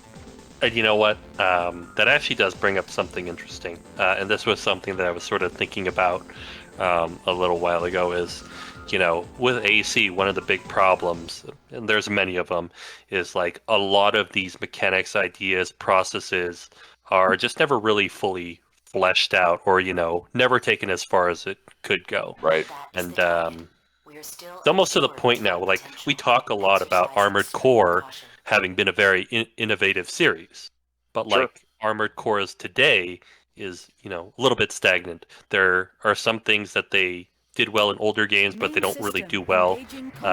One example, the menu system. Yeah. Like Last Raven was the peak, and then anything after that was sort of like either ultra slow in loading, or meh, or even just barely okay, Right. Like, what would you say are the things that Armored Core would need to, reinvent or re-innovate to sort of do better, in the modern era of gaming? That belongs on a detailed podcast, and I think that's an absolutely killer question that I wish I came here with cliff notes for. Wow. One day. There's that's a very multi-tiered question as far as exactly what they'd have to approach and the best things to flesh out. But I think the first thing I'd say, there's this very divided design choice. And look, I'm looking at this, okay? Look at Last Raven to AC4, what menus look like. It's night and day. Last Raven goes from pulling you in the story to like every time you depart for a mission, you get this awesome animation of your AC rolling out of the garage. You get the time of day, night, depending how far you are in the story, the whole garage theme will change. You get this countdown of how many Ravens are actually left. Everything you're doing down to your design in this world is so deliberate. And it's tied in so well to what's happening around you. That's awesome. But then, for the life of me, I can't figure out why we get to AC4 and it's just blank black screens. System switched to normal mode. Like I don't know why we regress back to AC1. Why is there the need for that? We're on next gen hardware. Agreed. And look, I'm not a graphics nut. Like everything has to be 4K. I have to have the most amazing animations each time. No, I don't. I'm not very hard to impress. I still think Sonic Mania is one of the best looking things ever. That should tell you something about me. But in the same breath, I don't see why you build up an awesome look like Last Raven and then go backwards on that. Yeah. Or start building up the garage system like they had. Even like the funky hologram stuff they had going like in like AC3 Gen. Cool. Stay with that. Don't go back to black screen. Why am I playing the most futuristic AC game ever? Which basically, Star Trek, I've got literally radiation World War V style shields. I'm moving at faster. I'm breaking the sound barrier and stuff, and I have black screen. To me, I don't know. To me, that's unbelievable. But that off the top of my head, that type of integration, I think would do a lot aesthetic wise. And they stopped some of that by the time you got to 5 Verdict Day, because you got to take some cool screenshots, your AC from the garage. I liked all those angles. You had to change your banners. You could change your personal hangar. That was cool. That's really cool. Make it consistent. Run with it. You know, interesting you bring that up because it's definitely a step forward. But one thing, and this is sort of going back to the same topic, one thing I didn't like about it is just like how restrictive it is. Like you can only take pictures from certain angles. You know, like you can, there's Main system engaging DLCs, but combat also mode. stuff you can buy to populate the background. But Right. you can't put that anywhere. It's in one spot and you can only turn it on and off. You know, there's just like, so great concept, but like it still feels like there's stuff that's pretty poorly executed, you know? Exactly. Exactly. Yeah, And- I mean, it's one of those things. We all can hope for the game, and the biggest question is going to be if they do the game, like, are we going to be happy with what direction? That's the. Because they've changed. Here's my biggest concern. They've changed directions so many times with the series. Yeah. Like, I don't Let's- know what's next. Let, you know what I'm saying? let's season that. Let's season that. What's one of the things that's made Elden Ring so amazing right now, right? I would argue it's because it's almost like the last Raven of Souls games. I'm seeing, and look, I'm not speaking like a vet because I didn't went through all the Souls games, but I've at least taken time to just sort of just mesh myself, take a look at what makes them what they are, you know, to watch some plays and stuff like that. There's elements from Dark Souls, you know, Sekiro, Bloodborne, really well woven into this game. And to see all those systems come into play and come together like this and to kind of make, you know, the Megazord of Souls games, that's great. And why is it awesome? Because it built upon itself. And fans are going nuts about that. I get it. It's the same thing I went nuts about back all the way in 2006, 2007, Last Raven. That's why it was so awesome. That's 10 years of Armored Core in one game. You know, and I look at it and I say, well, what do they build upon now? I mean, okay, you can build upon 4th gen. That's what it is. You can build upon 5th gen. You can build upon the original PS1, PS2 era. It's a huge question mark. And I think those massive changes in pace to try to reinvent, to try and change the wheel, to try and reinvigorate AC have kind of left it at a point of confusion. I don't know what to expect. I have no idea. I don't. All those things we talk about are sort of like fantasy football, I guess, like wish list ideas and concepts to see completed. But as far as like a cohesive game, I have no idea what to look for. Now, I don't know what bag to come out of. You know, all that stuff we talked about, like, we could take another complete left turn, and it's not PS1, PS2 AC, it's not AC4, it's not Verdict, it's something else different. I don't know. That could happen too, and then how would we feel about that? Was it worth the wait, right? You know what? Just real quick, I remember this was back during like mid ACL days, and I remember, Clark, one thing you'd mentioned is like one thing they potentially do is like Michael Bay it, or like, you know, transform. Yep. Transformers, basically. Yep. It's always my concern. Oh man. Concern hasn't changed. Yeah. Yep. It's strange. It's strange to think about the concept of another AC with with worry, because you don't really know how to look out for. I mean, I guess you could say the same thing. People who worry about FF7 remake, are they going to butcher it? Are they going to, you know? But even then, there's a lot of history to build on there, and a lot of people with FF7 really wish that just do the same thing again and just give it amazing graphics. It's actually a lot of fans are asking for it. I mean, did that happen? No, not quite. In fact, the story beats there's some interesting changes, but if people are still looking forward to it, yes. There's enough of that shell where it's a high rated game. You know, it did well, it sold pretty well. We're gonna see more of it. More of it's coming out. And, AC verified as ranked 14th yeah, in the it's region. running with the history. You know, it's the other thing I wanted to bring up real quick is, you know, with the multiple identity changes of Armored Core, you know, where would they go next? Because it's not a mystery just because, you know, there's been a lot of changes, but also, where do you go from team-based parkour robots? Yeah.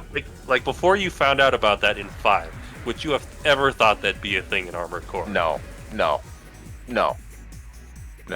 That was the last thing I was thinking of. Parkouring off a wall. You know, Your target I is always active thought here. retrieve it. I always thought we'd see like Target ramming of into another operation AC. cleared. System Like switched that to made normal sense. mode. I said we'll see that someday. You know what else I always thought we'd see? Like the intro of MOA. When Necron revs up his boosters and takes off. We kind of got that with Overboost, but not quite. Because look, we see it again with Zenaida, and she freaking does it in a cutscene. I was mad because I wanted to do that too. So, you know, there's really cool little things like that happen that we don't, you know, quite have access to. And so you think, you know, where we take off to. Those are the things I expected. I got one of them, being able to run into other ACs and run into stuff, but yeah, the wall kick thing, I didn't expect that at all. And here's the thing. If something like that came in, I would expect that to be more of kind of like a side mechanic instead of integral to combat like that was. That was critical because that mechanic wasn't just about, oh, I can scale a wall. That required you to really, that was one of your best repositioning tools. That was an alignment tool. It helped you line up what was happening. It was an escape tool if needed. You had about an omnidirectional kickoff when you kicked off a building. And that could be life or death in a lot of situations. So it wasn't just fluff. It was as important as scan mode and other mechanics that got introduced. Yep, That's absolutely. That's crazy to me. This guy's using Karasawa. Oh, here we go.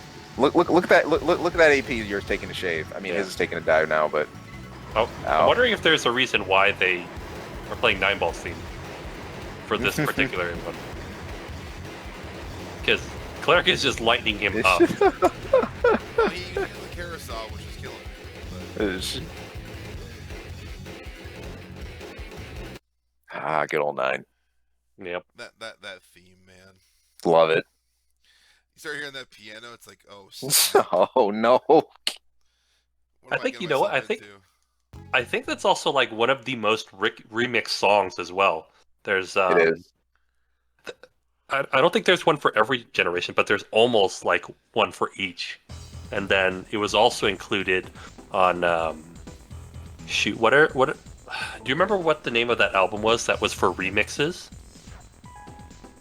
The AC Reprises? No. I think so, yeah. That was Reprises, and then there was one more. I can't remember. Yeah, There's Kota also Hoshino had a couple Ace of... Combat, whatever it was, remix. Oh, the Ace Combat, another... the After Century? The After Century. Whatever remix for 9-Ball? Yeah, I remember that. I remember that. Yep. Yeah, After Century. Yep. Another Brought into that Ace... too. Another After, yeah, all that stuff. Yeah, it's crazy. Wow. That's one thing, I think that's one thing that has endured that to this day, I have nothing but praise for. The music from AC. Yep. I've had some of my friends comment that, you know, especially for electronica at the time, there's something about AC that always kind of felt ahead. You know, like in a game, it surprised me how vibrant it was. You know, one of my friends on stream, he said it accurately the other night. He said it's weird. There is always this kind of upwards momentum, this push, sometimes this kind of hopeful push, this epic push with like AC music that really got you into it. You know, you're bobbing with the beat, you really enjoyed it. He said it's weird because it's like a dystopian, terrible world. Yeah. Where, you know, this is not an upbeat place at all, but it had some of the most randomly named and some of the most upbeat themes. Like, look at this, Silent Line, Monkey Likes Daddy. The remix of that, Super Monkey Likes Daddy. Morning Lemon Tea. Move the car. Move the car. Who names their soundtrack Move the Car? Like, yep. That's super cool. That's super cool to me, and that's part of what. Oh, this is close. Yep. Just a couple. Oh! Draw. Wow. Wow. Wow. Now, Claire, I've never had a draw, so do you win or do you have to replay that? I think you have to replay it. Ah, darn. But yeah, oh yep, you got to replay it.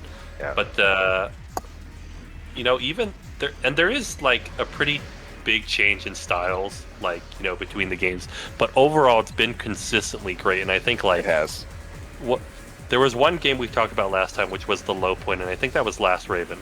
Mm-hmm. But like the rest of them have just really all been bangers. Yeah, you know, and to be fair, all right, this is kind of a deep cut for anybody out there who's into Streets of Rage. You hear this? The last Raven music problem, I think, is one of the same things that happened in Streets of Rage 3. So, Streets of Rage was a side-scrolling beat 'em up, Sega amazing series, and had some just absolutely iconic music for the 16-bit days. Man, this guy running down again. Wow, what a match. Cheech. Yeah, just takes the damage. But in Streets of Rage 3, the soundtrack got really deconstructive, and it felt really experimental. You had a lot of beeps, boops, flips, really strange sounding, you know, cyberpunk, dystopian, weird mixes and stuff like that. And I almost felt Last Raven did the same thing. There's some really broken sounding, off the rails, just destroyed experimental tracks. You know, they're odd. They're really odd. And when you think about Last Raven itself, there aren't too many you can point to as like, hey, there's that theme. There's not like bangers like Artificial Sky, like from 3. There's not like, you know, even from AC4, stuff like, you know, Panther and things like that. Now, the difference is, okay, Streets of Rage 3, over time, that soundtrack became more beloved because I think people got a chance to listen to it more over the years, and it grew on them. I decided to start dodging and moving that time. There you go. I wasn't just playing lazy. Pro tip. Not even with plus and you know, massive machinery can you always not dodge. That's true. It's great. But AC though, I don't think people have warmed up to the Last Raven soundtrack. No. Like SRR3. Do I think it's just gonna say give it more years and they will? No. I think it's kind of baked in at this point. And yeah, that's why, you know, there's some remixes like for Last Raven. Even me, I love AC music, but there's some I just really don't want to hear remixes. I'm like, what would you actually do with that? Like, I think there was, I don't remember who it was, but someone described it pretty accurately. It's like any other soundtrack of Armored Core is like a symphony, a masterpiece, you know, something that you would listen to like as if you would listen to like your favorite songs, you know. And then, but Last Raven is like it's literal background noise / music, you know. It's there to be in the background, but you don't really care or pay attention to it otherwise. Yeah, you know, I remember the track I was really hopeful for that didn't go anywhere.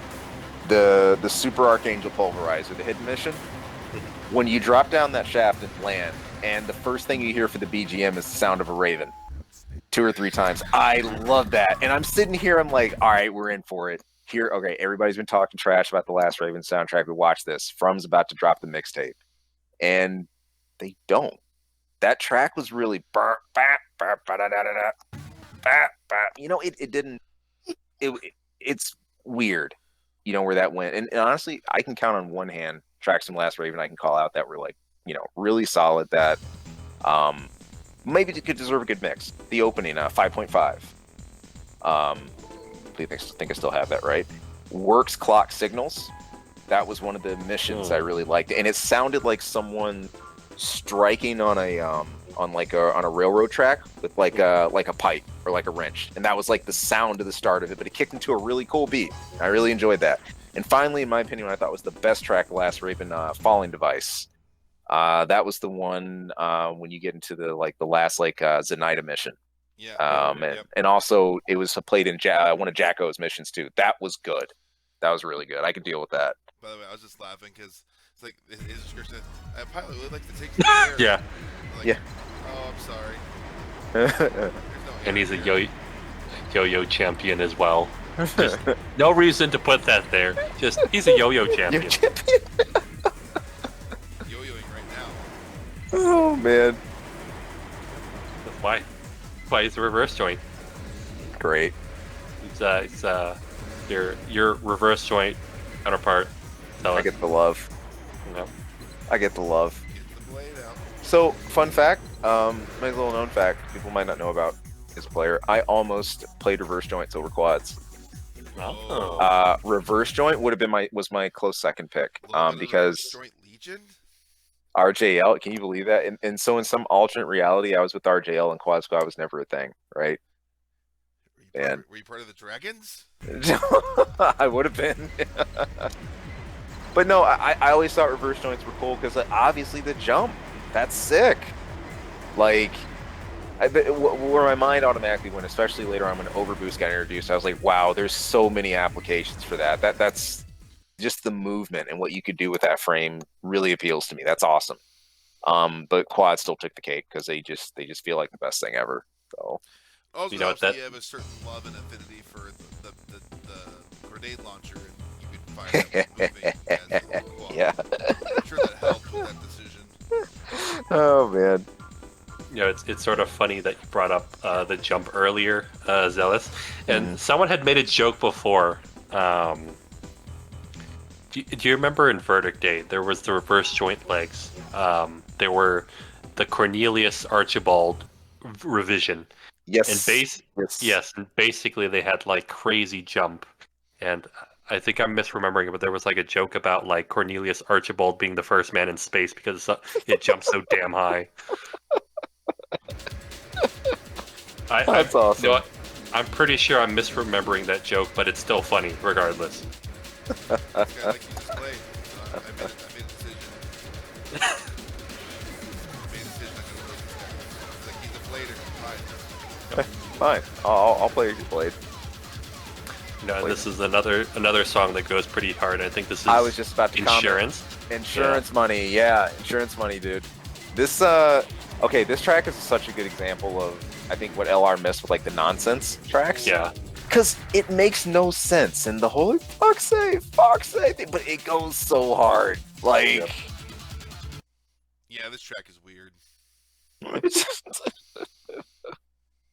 I bladed the blader. sometimes you gotta have a prison shank. It's like 6,000 AP damage. Moonlight. Deadly. Moonlight Black Wave. Boom. You know, we talked about some of the other fun games that have been here. I got to highlight a little something. Anybody doesn't know, the Moonlight doesn't just appear in Armored Core.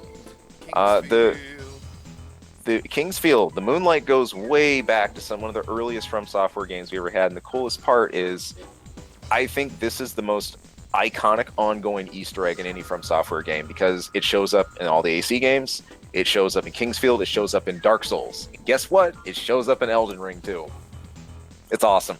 I just think that's awesome. And if you were to go and watch my Armored Core retrospective part 1, I talk about Kingsfield at the beginning of that video. And the Link in the references. description. Yep. I guess I should add that this time, huh? Yeah. Oh man. Remind me, we'll probably Hey, yes. Hey, Zealous. So just real Go. quick, assuming it doesn't involve any spoilers, and also because I probably will never play Elden Ring, where does the Moonlight come up in that game? I can't tell a whole lot yet. I just know it exists. Oh, okay. I'm in nowhere near being Elden Ring. I'm taking my time to just enjoy it and just slowly explore and stuff like that. But it exists. Main system engaging I couldn't tell combat anything mode. else about it at this point. But when I get it, I'll tell you all about it. Because I am going to get it. That's low key part of the reason I picked it up. Just for the Moonlight. Nothing else. Just the That's Moonlight. didn't hear anything else. It was more like man steps in arena, comes in for Moonlight, gets the whole enchilada. Seriously, You know, like I this is didn't the know I'd one like you it. were talking about, Chang, where I have to be careful I don't blow up the gates. No, it's actually the one I was thinking of is actually from AC1, I think. Oh, okay. It's like those super tiny robots with one eye and then like clanker arms. It was a while ago, but different mission. But let's be honest here, Cleric, it all blends together. That's Like- true. Yeah. It's like once you play that mission once, you played it dozens of times in each of the games. Destroy them immediately. I'm losing it, Zealous. You need your Ginkgo and Metamucil. Yeah. All right. Just Give you a nappy just an ever so dab of cocaine. Oh man, look, man. Look, I don't know if doing lines is gonna help you in AC. Just saying. Hey guys, look what it is. Hey, Hey. what do you know?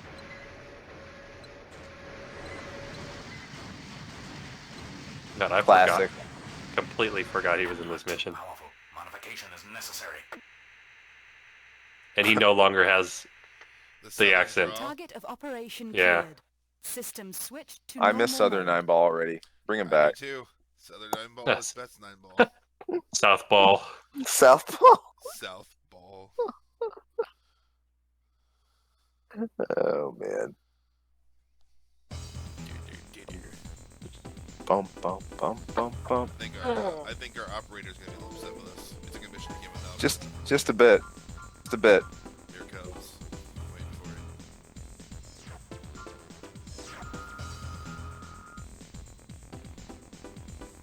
We doing spoilers for this, or are we gonna just wait till we get to that part? Let's wait. Let's wait. Okay. I have Okay. to wait. This was good. There you go. There you go. See this? You'll die soon enough. Enough. Am I still cut off from this? Am I correct? Okay, it stopped for a second there. Brothers. Well run by two. Okay, that's cool. But Yep. why does the emblem have two ladies on it? Maybe it's And it says it's bros. bros. This sending mixed messages here. Alrighty.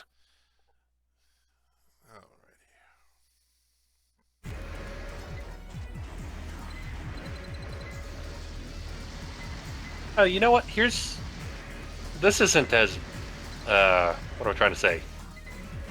One thing I sort of wish they would have done a little bit more is the AC designer concept, because this actually shows up only in 4 and 4 answer, but like instead of just the pilots designing the ACs, there's like specific people that do it, and where they'll even do custom parts. Like White Glink from 4 answer is specifically that. Interesting. Interesting. Yep. So that was okay. So I'm actually wondering where would that put you in terms of like the stock stuff that you get out of shop as opposed to getting the cool custom gear. Yeah. Like Stinger. Exactly. Never That would brought actually- up. No, sorry, I was saying that'd actually be pretty insane if there was ever some mechanic for like a custom frame.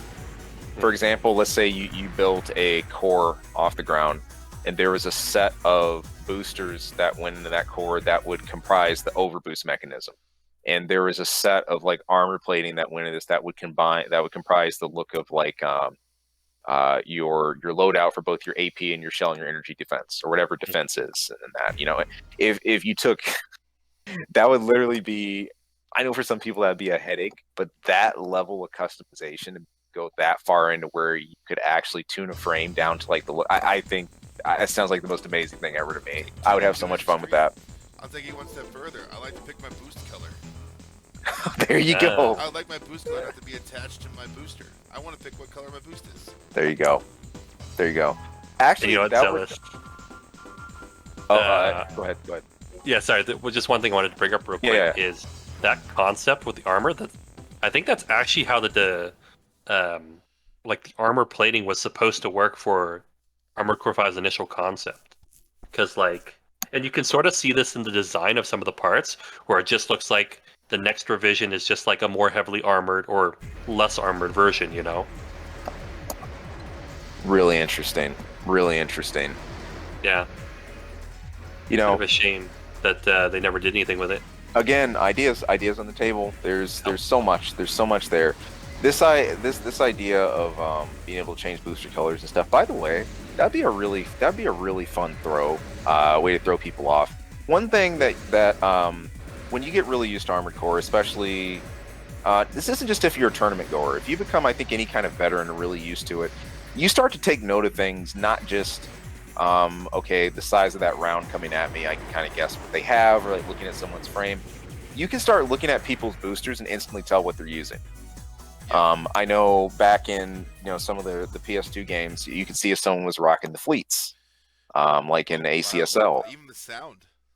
Yeah, exactly. And if they had that long boost trail with that certain blue color, you're like, okay, this AC is going to be really fast. You know, I just think throwing color would be a really fun mislead. You know, I almost wonder if it would come to you could change your boost pattern, the look of it, just down to like something aesthetic wise. That'd be sick. That'd be sick. Why not? Like you go to overboost. That'd be sick. And you make a cross when you overboost or something, or an X, or like a circle. Yeah, I don't want somebody to know I'm using the Nair core because they see me from like 12,000 out and they see the purple OB trail. Yep. That is something that, like, especially with like 5 and Verdict Day. Yep. Like even with the scan mode, you start to just recognize, okay, he's using this gun, he's probably using this core and stuff like that. So that's an interesting thing. Yep. It's interesting though because I think AC5 and Verdict Day had much more of a rock paper scissors system for defenses and the way frames and stuff stack. Like you said, it's actually kind of crazy you could guess frame along with what guns they were using because you knew what was compatible and what worked. That's why I think 5 and Verdict Day's own system kind of collapsed on itself and worked against it because KE, CE, and TE started to feel a little counterproductive and work against each other. Yeah, you did, sheesh. Which is crazy to me because you would think 3 defense categories would lead to more, but weirdly enough, I thought the good old solid energy was actually more open for customization than what we got in 5 and BD.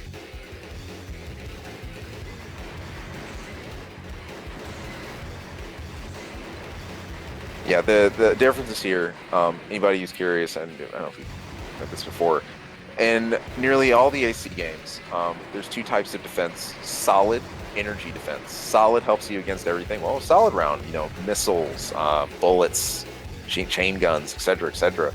Energy's going to help you against anything energy related, laser cannons, and all that other stuff. And the higher you boost those values, obviously, the more resistance and tolerance you have to those. AC5 turned that on its head. KEC and TE. CE was chemical energy, which is more kind of like the high heat rounds, like acid, like explosive stuff like that. TE, the thermal. Who needs it? Just ram the tank. Yeah, exactly. Ignore all defenses, run into him and dead. What am I talking about? But and then you had KE, the kinetics, aka like machine gun bullets and stuff like that. So it was a bit of an oddball, but I thought that whole thing limited frames because if someone had high solid or high energy defense in AC game, that was just sort of, oh hey, this frame is bulky against that. It was way less of a, well, I wanted KE, but now I'm really bad at like CE or TE, or I wanted TE, well now I'm really bad at that. In past AC games, just because you had a high defense of one category didn't mean you were paper for another.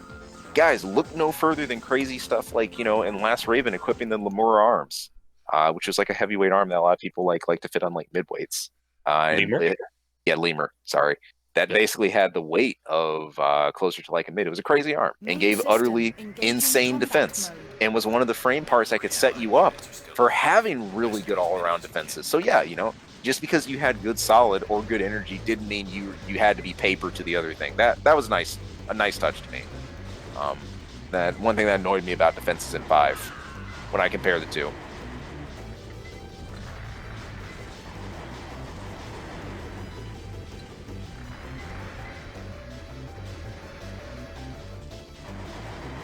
I also don't remember this track. I was about to say, I have no memories. Like, no normal memories, no mechanized memories, just nothing. The enemies and the friendlies will show up on the radar. And you have to actually look at who you're shooting at. Don't shoot the yellow ones, only shoot the grayish green ones. Do they shoot? Do they try to shoot you? Yes, they do. Regardless, like if they're... Oh no, the yellow ones don't shoot you. Oh, gotcha. So it makes it a little bit easier, but you're just like blind firing from a distance, you end up shooting wrong.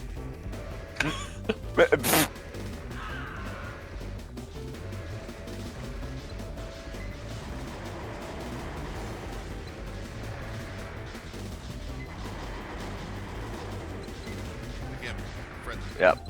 Wait, no, not. It's not yellow. It's because the Light. Evil. Target Light. operation cleared. System That's switched tricky. to normal That's Yeah, mode. I tricky. remember that from over 2. Yep, that vaguely remembers. I remember Tricky. That. It's like it's not a yellow one. It's just in yellow light. Evil. You're a wolf in yellow light clothing.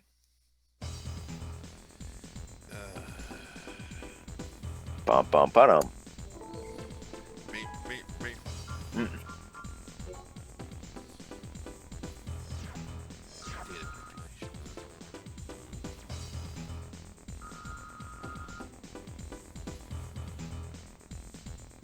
Love it. Love it. Love it.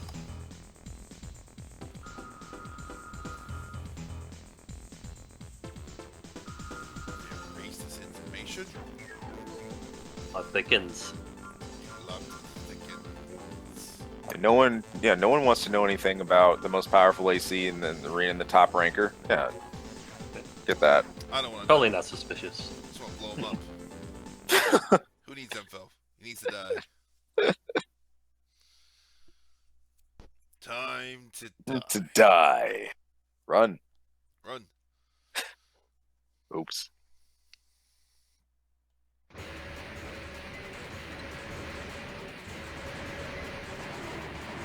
Oh, hey, Hoppy.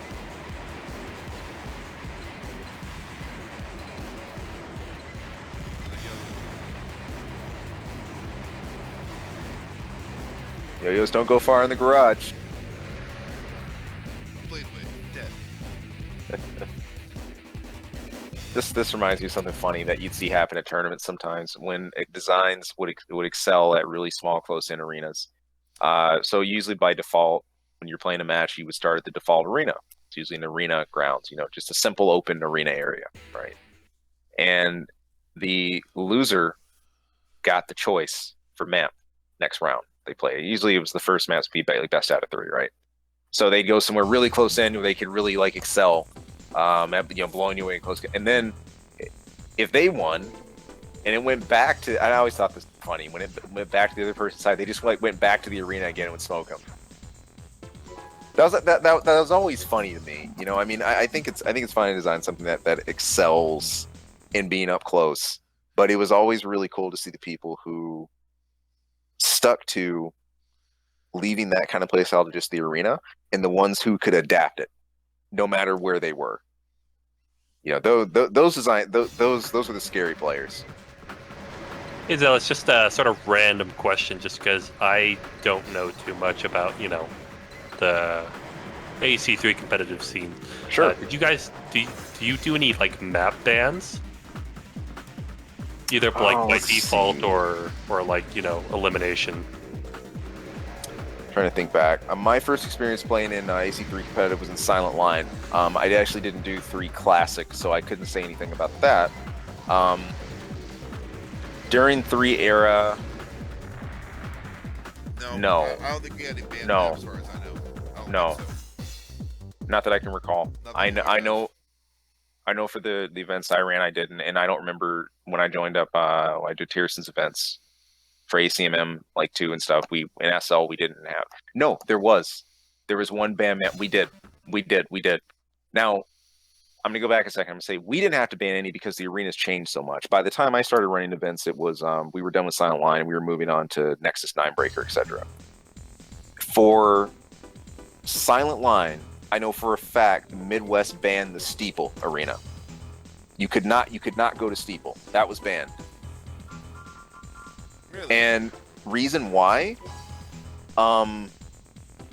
I think I felt it was glaring. To anybody who doesn't know Steeple, if you just go look this up on Record Silent Line, it's a Steeple. It was a map where there were these big tower spires, right? You're 80,000 feet in the air, and there's all these small circular spires. And there were I guess 3 or 4 main hubs you could hop to, and then everything else was just death.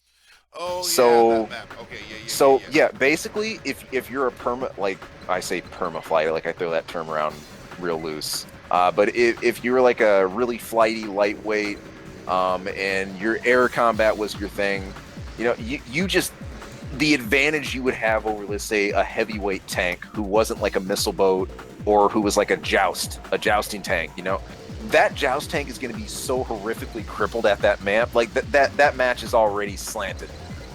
You know, so that's why like Steeple was one of the few glaring maps in tournament history that I remember that was just like, yeah, we can't, no, don't go there. Like, that's out of here. Can't pick it.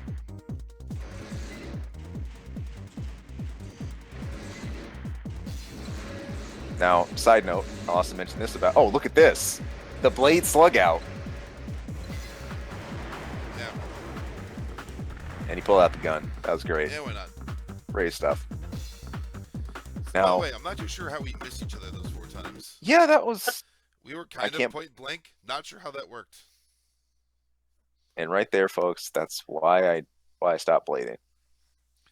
Well, There's also some you're on moments. a quad. That makes it even worse. You know, poke. I missed some very clutch pokes that I really felt I should have had, and I remember that story you told me. A heartbreaking one.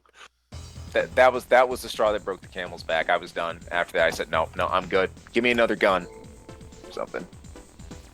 But no. A fun fact about the steeple though, Chang. That was actually my training grounds for overboost movement, where I really felt that I started to get it down better and start to like master a better hold of like slide jumping and things like that. So the way steeple was designed, it was like tiered, right? You had like a larger disc, and then it would kind of like narrow into smaller disc. And I started on the larger disc, and the better I felt I got at movement, I would move up to like the smaller disc until I could tightly perfect everything I was doing in the smaller disc. And then at that point, I said, okay, my movement's better. Then I can move on to something else. But that map helped me. That map really helped me as a high-speed player. I've ever since Overboost came out, I never dropped it. I've always loved it. And I've always loved it, not just for the long-range travel, but the short-range advantage you can get out of it, too, and the repositioning. It's an incredible positioning tool. Like, Overboost is one of the few things that could turn they're behind me to now I'm flanking them. Like, within the next, like, second and a half. So, let me ask you an interesting question. We can Yeah. make it more broad if you want to. It seems as though I am not his target. We'll break it down into weapon versus other I think parts. he's waiting for you. But Be careful. what would you say, hands down, across the spectrum of all AC games, which I think I know what Chang's is because it's his shtick. Not a shtick, it's a way of life. Yes. What would you say is your #1 all-time favorite part? Oh, that's awesome. Like, if you think it's too broad, you need to switch out weapons versus other parts, that's fine. But just, if you could pick a part that is just like, it is like the part. I already know it. Really, that fast? Yeah, and it's from back. We were talking about it beforehand. It's from AC3 Gen. My favorite quad leg of all time. And I'm assuming we're including frames and everything. Of course, yes. Yep, the MLFMX, not aka better known as the Lizard. Best midweight quad ever. Literally saw me through my entire AC3 career. Was always on my staple design. I adored those things. Was awesome in 3, was awesome in SL, was awesome in Nexus, was awesome in Ninebreaker, was awesome in Last Raven. Done deal. Didn't need anything else. The only other leg 71 because they were faster. They were really quick. I got inspiration from a player out west who I really like, Spider Monkey. Was the name of his AC, but it was Sandman and his lightweight quads. He was really good with LF71, and I saw his work he put in with that, and I'm like, I should branch out and put in some work in lightweight. And he inspired me there. But other than that, Lizard all the way. My favorite part in anything. And I almost feel for me as a player, come on, man, it would have to be a quad leg. You know. That makes sense for you. Chang, I'm assuming Tolema, but I might be wrong. So, if we're talking about weapons, it would actually be the triple fire linear gun. No, that doesn't have to be a weapon. Just single part, period. Any part. Tolema. Don't need to think about that. That is so funny. Oh man. It's You been know- what? It's been a decade now. That hasn't changed. All right. Okay. So for those of you that are familiar, you wouldn't mind describing what Tolema is? Yes, it is a pair. It is actually a family of heavyweight legs. Although I say heavyweight, their actual weight class is like between a heavy midweight leg and then a light heavyweight leg. So they're sort of in this category of fast heavy, so to speak. Its design originates from an Armored Core 4 parts, and I like it because of its aesthetic and its particular grouping of stats. And I'm weird, so yes. And if you want to know how weird I am, I actually have a jacket with the shield of it and also the name of the part. So if you see that jacket, that's me. You even dedicated a church to Lima. Yeah. Yep. Oh, here we go. Too much power will destroy everything. Here it is. Oh, big boy. Back to Southern You 9 Ball. are one of those people.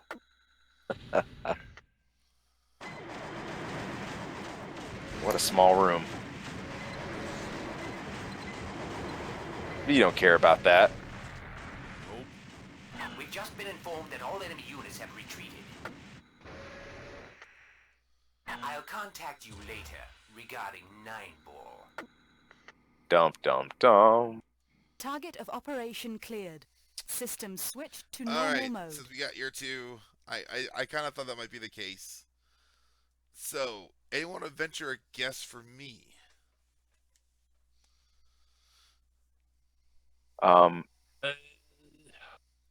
But before that, by the way, audio. Did your audio change? Nope. You might want to check it. I actually can't. I can't hear. How about now? No. Weird. All right, one moment. Wonder where that changed.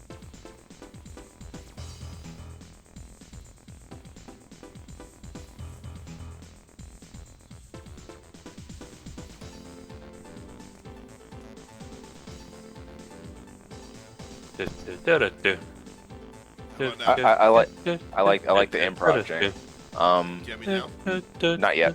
I can hear you, but I can't. You hear me, but not the game? Correct. Here, let me stop it for you. That's all I remember. Islands Willis. Here, Okay, now. there it is. It's back. All right, very good. All right, so what do you think? Okay, a guess for you about your favorite part. Could be anything from weapons to frame.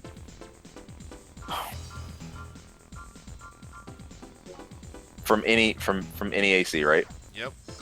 Wow. We destroyed 9 Ball. It still exists in the arena.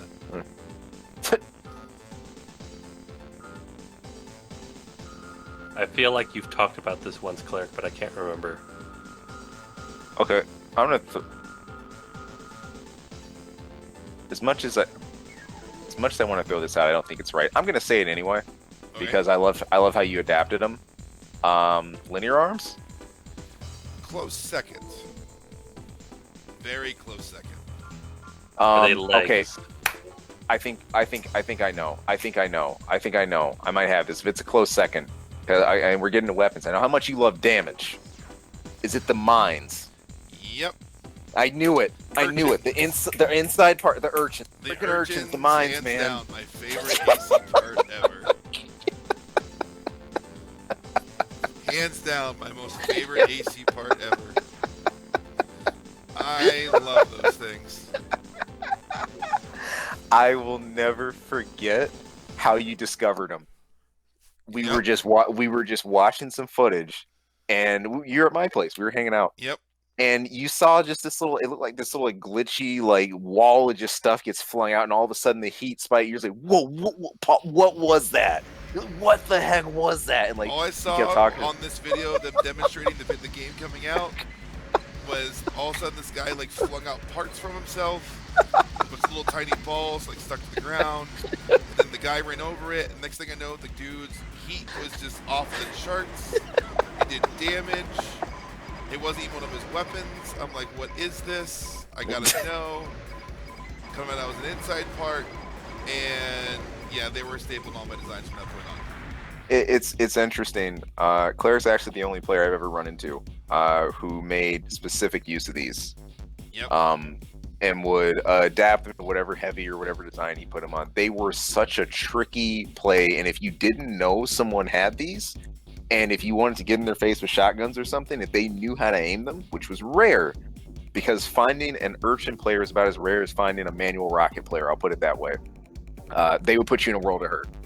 They could literally swing a match. Especially with the heat mechanics introduced, like, Nexus and Post. Just, gosh, they were amazing. I mean, I got too many times that broke parts with them. So many legs broken from urchins. So many legs. It's so interesting to me.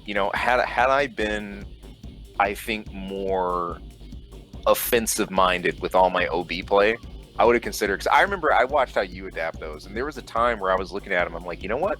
Should I use these for caltrops just to cover my OB movement? And the more I played and the tighter my movement got, I was like, you know what? I'm not making the kind of range between myself and my opponent to leave these in a meaningful place, and they're not. That's too obvious what I'm trying to do. I just don't think it would not have worked for me the same. If I played a very aggressive like what they used to call drop lock slide jump strategy, or like always getting in someone's grill, maybe.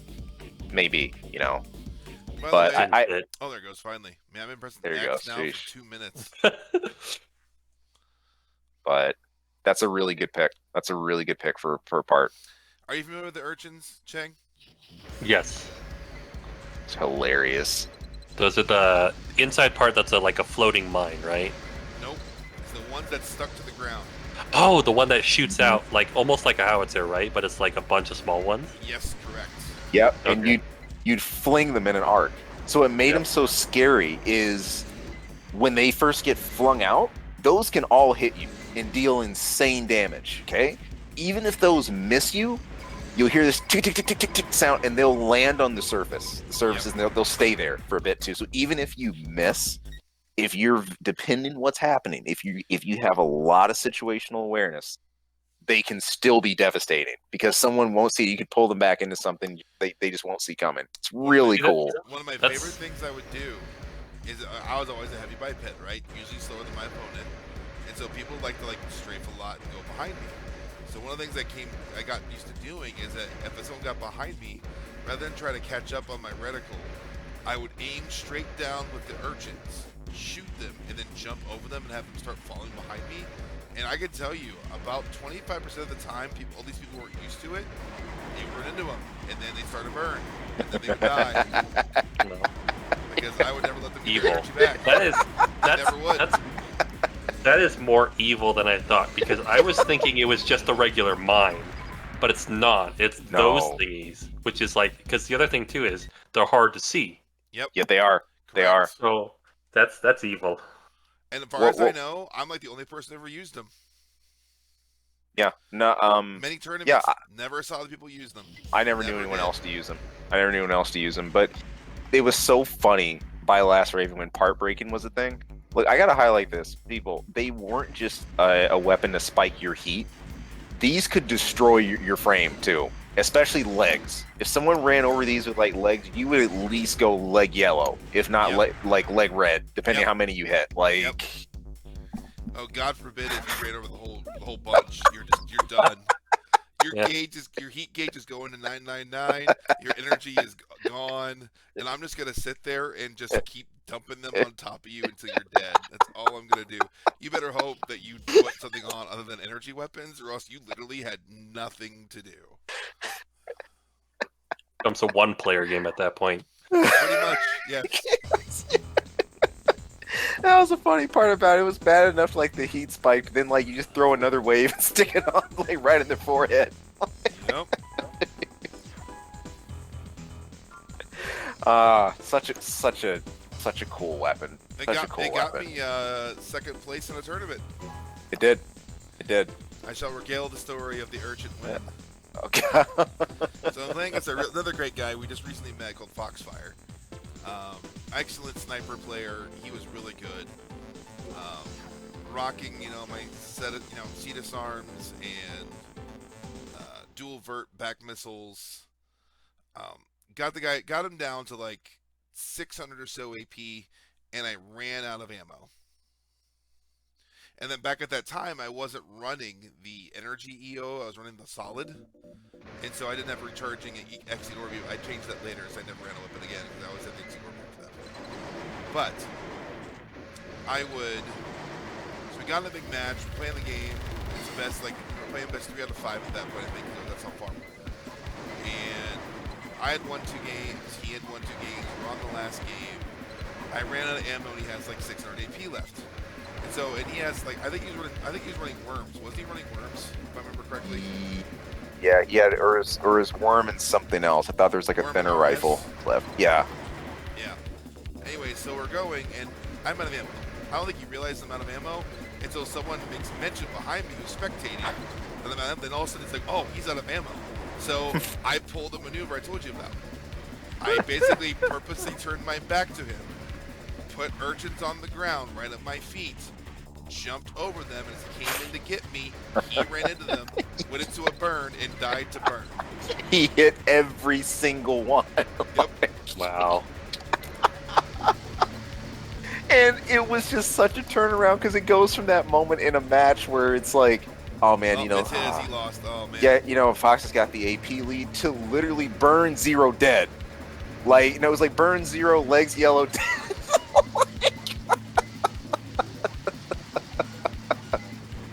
Yep. And I'll never forget the reaction in the room, myself included. It was. If you guys have seen Evo Moment 37, when Daigo parried Justin Wong, it was pretty much that tempo, just not as many people. We all lost it collectively. I jumped out of my seat. I went nuts. Well, everyone was so confused, because if you're watching my screen, I just look. You just see me stop moving and look straight down at the ground. Everyone's like, "Oh, did he give up?" No, it looks so funky on the screen. What in the world was I doing? And all of a sudden, nope. And then he runs over him and he dies. I remember the map last Raven. I believe it was abandoned facility. It was a little. It was a construction site. What made this so sadistic was Fox had ducked out of visual sight of you for a second. So he actually didn't see them the way they got laid down when you look down. And as soon as he came around the corner, he came around at an angle to literally eat every single one of them you put in that path. Like, gosh, that was good. It's still in my top 5 moments today that I look back at. That was just it was so clutch. So clutch. All right, what about 9 Ball maybe being a part?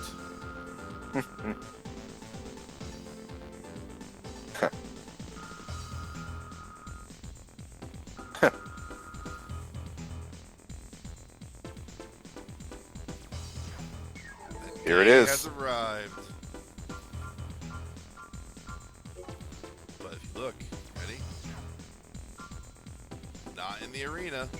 Nope. Here we go. Enter factory.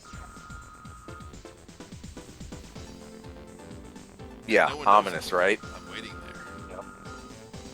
I just attacked, Raven targeted. The best AC in the arena was at feet. Do you think you figured it all out? Come meet me. See if you're right. I love it. Guys, this is one of the most iconic missions in Armored Core history, period. It's great because even if you're following things from a kind of novice glance or kind of from the side, this is awesome. This game comes together, MOA comes together, and you get the whole reveal about who and what exactly 9 Ball is, aka the terrifying figure that is going to haunt us the rest of the Armored Core series, one way or another. And immediately, first room. Look at this. Stinging grenade launcher, man. No, get away from me. No. Stop trying to blame me. No. Stop it.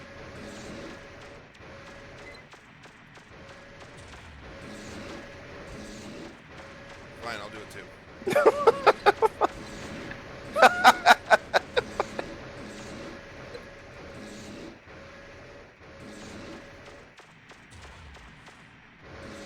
So fast. One down. He blew himself up. Yeah. His own grenade damage blew him up. Looking around like, what can I do? Where can I go? Moving on up.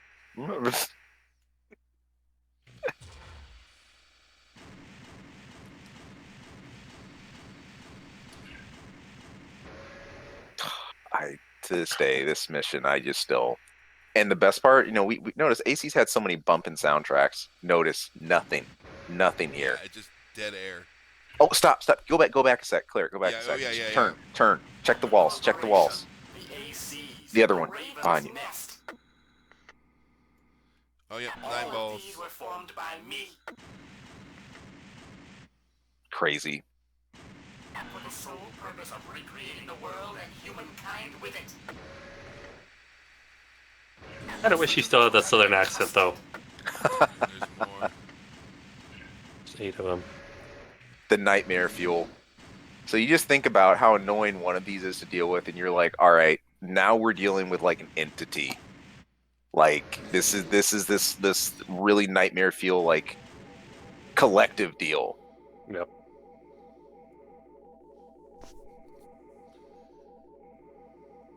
And you know, From has always done a good job of being like very opaque and vague in a lot of their games about the exact themes and stuff like that. They leave a lot to guess and interpret. Oh, yeah, the multi-door. I remember now. Yeah, the classic multi-door.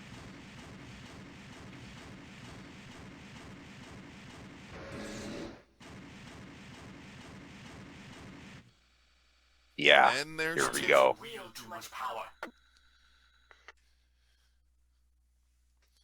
And those who only bring chaos. Really wish I had urchins right about now. And they are simply not part of the program. I would say this is probably one of the, maybe not the most iconic, but probably one of the best lines from the series. So good. So good. This idea of Rails, a program, a script to follow, like that's one out, nice.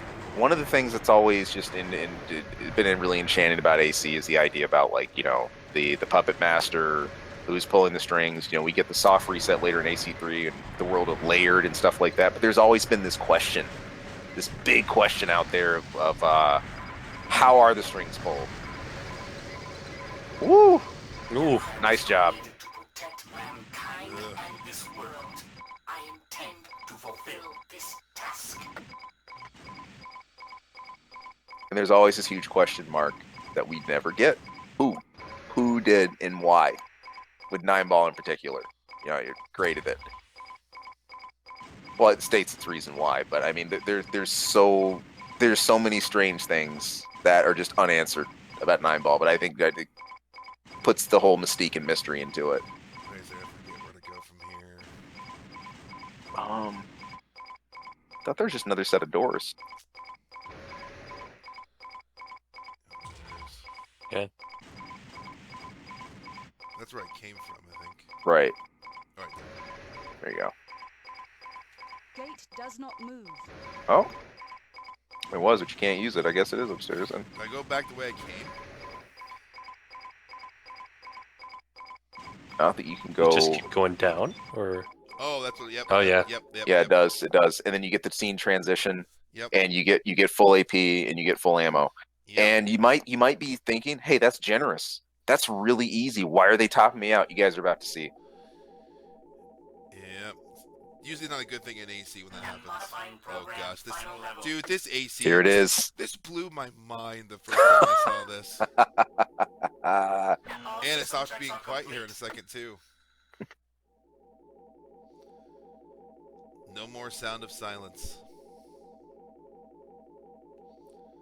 Combat mode is now engaged.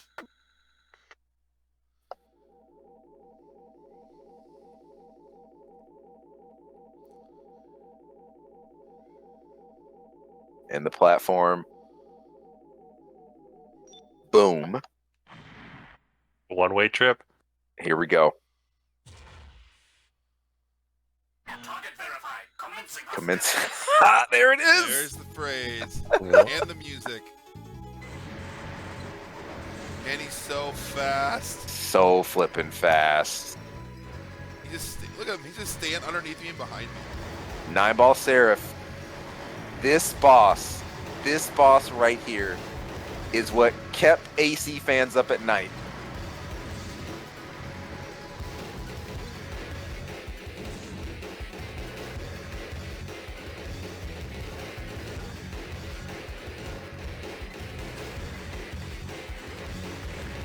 Ooh, those are just the Vulcan machine guns on this thing. Man, this thing is Damaged. crazy. Halting combat and Yep. returning to And the nest. if for anyone who hasn't played the game so far, this 9-ball has like some of the craziest loadouts. So he's got, I think, vertical missiles. Yep. He's got machine guns. He's got pulse guns, both in the forearms. Are his blades Moonlight level power? I can't remember. Oh, easily. Okay, and then and in fact, his blades are what truck you. That's what murders Yeah. him. That's the most. Like, We're gonna save And if- here. like Just in case I want It's to like- break and then Yeah. have some sadness here. We're gonna go. The other thing, we're gonna go back too, into this. you guys probably saw a little bit of it, but not only is it incredibly fast, but that unit can also transform and fly. So it's like, yeah, it's like normal AC is not a big deal, but like especially when you're playing on like a PlayStation controller that you can't use, the sticks on, a lot harder to Yep. fight an enemy that can go up and down.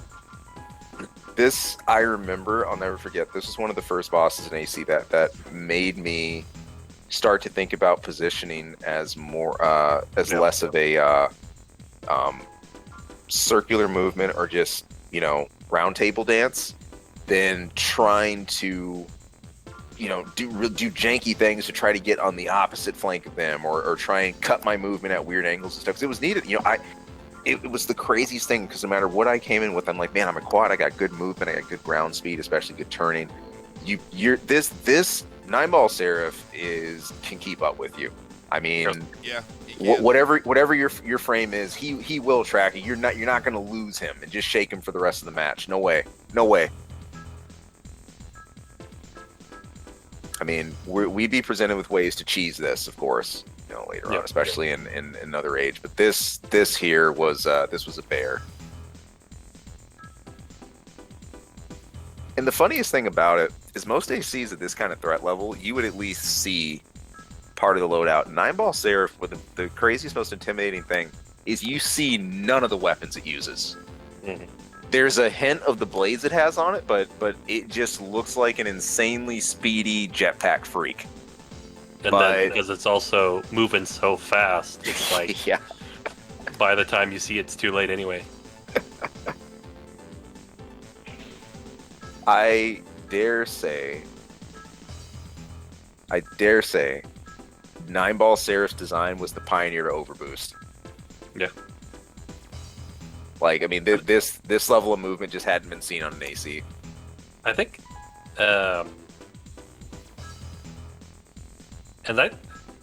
I think it's also almost, you could say, like it started a trend, because like one thing you see a lot in AC games is weapons, mechanics, stuff like that the enemy uses ends up being something that shows up later in different games. True. So Very like, true.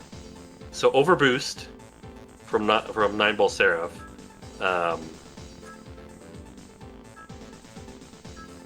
I'm blanking on other stuff. I know there's other stuff because I've talked about this before, but I can't remember. We had, let's see here. Later on, look at Stinger, right? The shield blade. Yep. That became a usable part later on, as well as actually that entire frame, the Cronus frame, which is really, really cool. That was like all boss parts.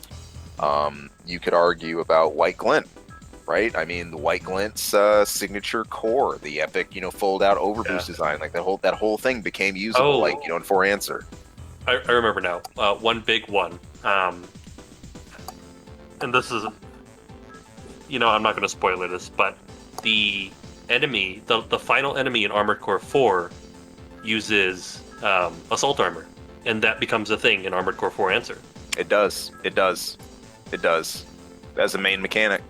Yep.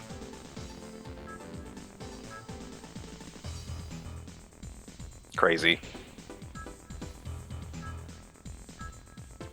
So what's your strategy this time, Cleric? Well, those that may or may not have just seen, I just tacked on a large missile.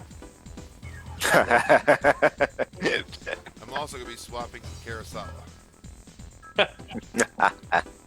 Now, for viewers who are unfamiliar, Karasawa, obviously one of the main staple weapons in the game, incredibly powerful in terms of how fast it fires and the damage that it does, and also locks scarily quickly. And then for these large missiles, are these the overpowered ones or the normal ones? These are the ridiculous ones. Okay. So, very early on in the lifespan of Armored Core, we had a specific type of missile called a large missile, and basically, missile tracks very well and does an insane amount of damage. So basically, Cleric is bringing out the literal big guns. Yep. That I am. That I am. And no shame in your first run through of MOA. If this was the boss fight that had you going back into the garage to scratch your head a bit. Especially if you have drunken controls.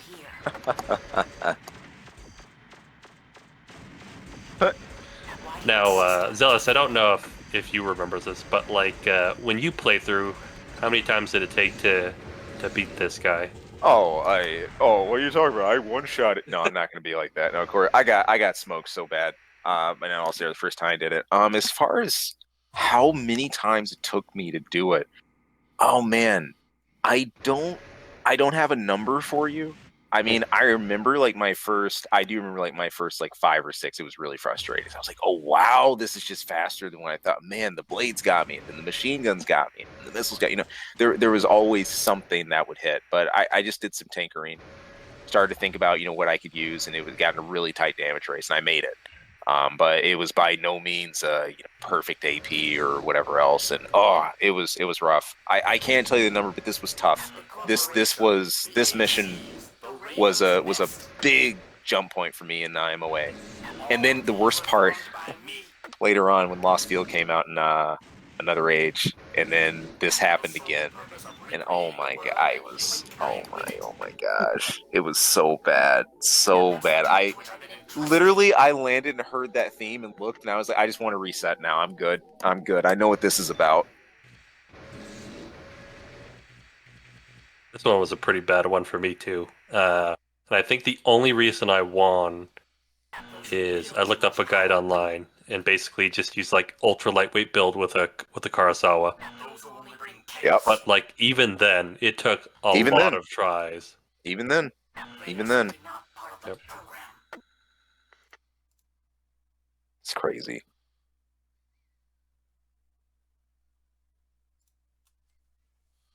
I think this also, I can't remember, but I think this is another trend as well, where like, with the final boss, it's like, it's not straight to the final boss.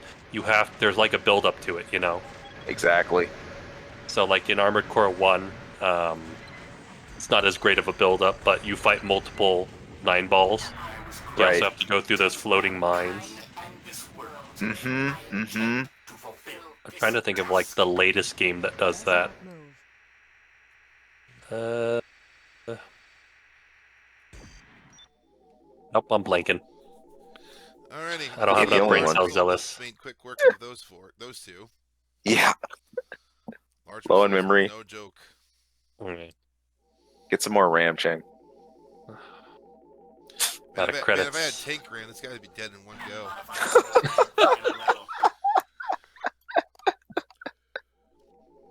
Just do a little boost. Dead. Yep. All right. System checks are complete.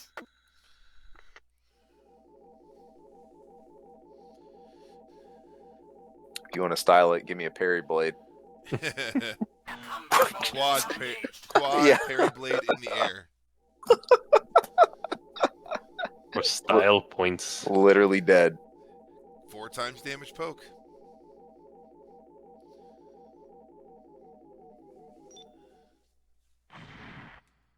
Round 2. Oit. Target verified. Commencing hostilities.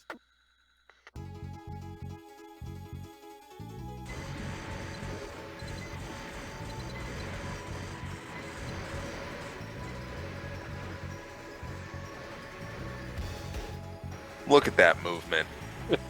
Look at that. Look at Oh that. my god. You gonna lock long enough to fire? You know, I wonder if the other thing too is like,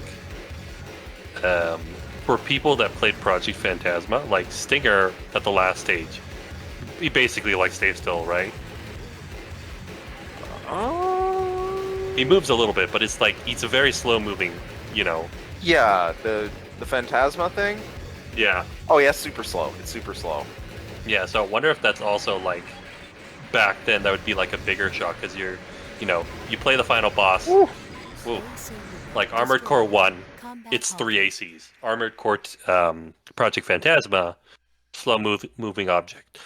You know, Armored Core Master of Arena, this crazy ass machine.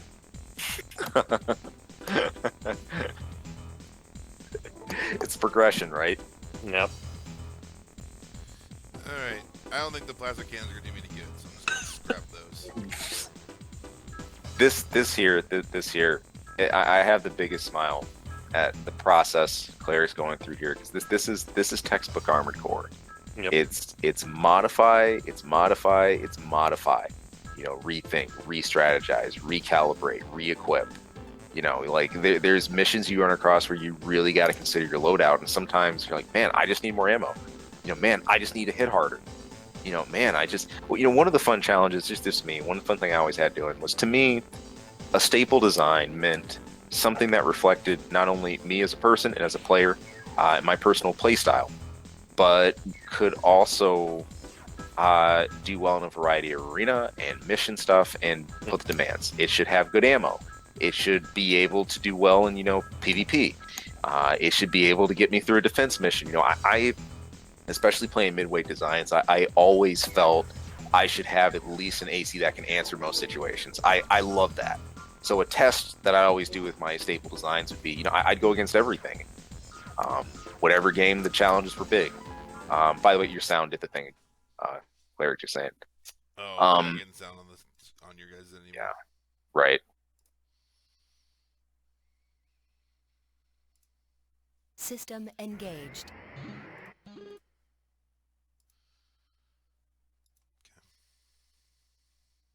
Why are all of you here? I don't know. Why am I here? Why do you insist on interfering?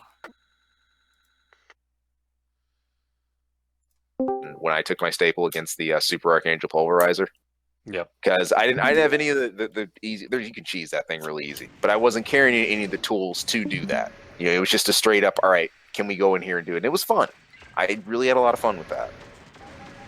And I think that's like one of the ultimate tests. It's like Armored Core gives you all the tools that you need. In some cases, you're just straight up hard countering, but like, can you build that AC that's yours that you can use in any situation?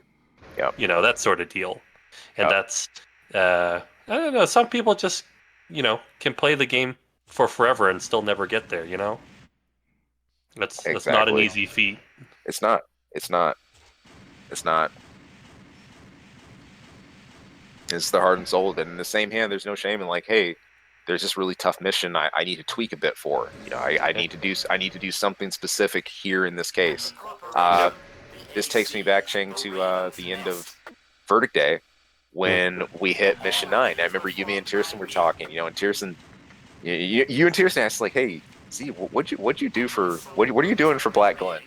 I just remember we had that conversation. We're like, the phase 2 is like stupid. Yeah. Oh man. But turns out we were just doing it wrong. Yeah.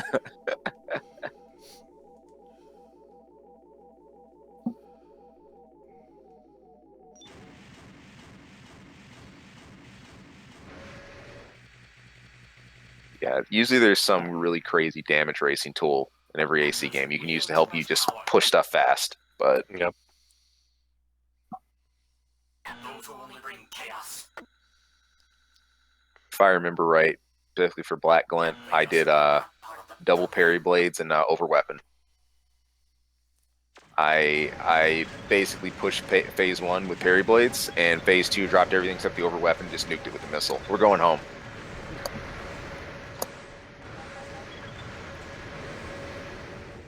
Well, that's one thing. That's one test I didn't pass in Verdict Day. I think had I stuck with it longer, I never passed my staple test with that. I didn't do that there. Its fairness is, if you didn't do meta, it was significantly harder. So Yeah.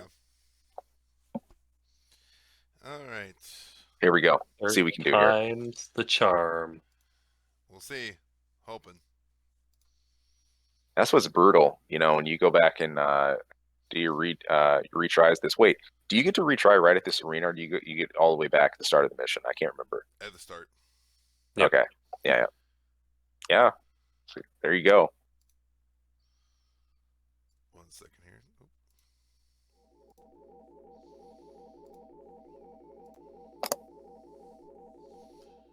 Modifying program, final level.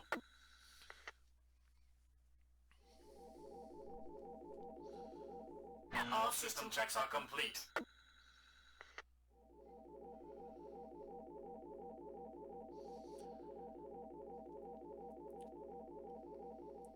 Combat mode is now engaged.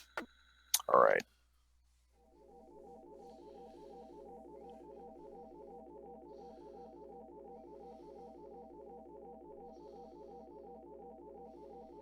Target acquired. Commencing hostilities. This is such just a hellish arena too. It's so ominous. It's so big. Yeah.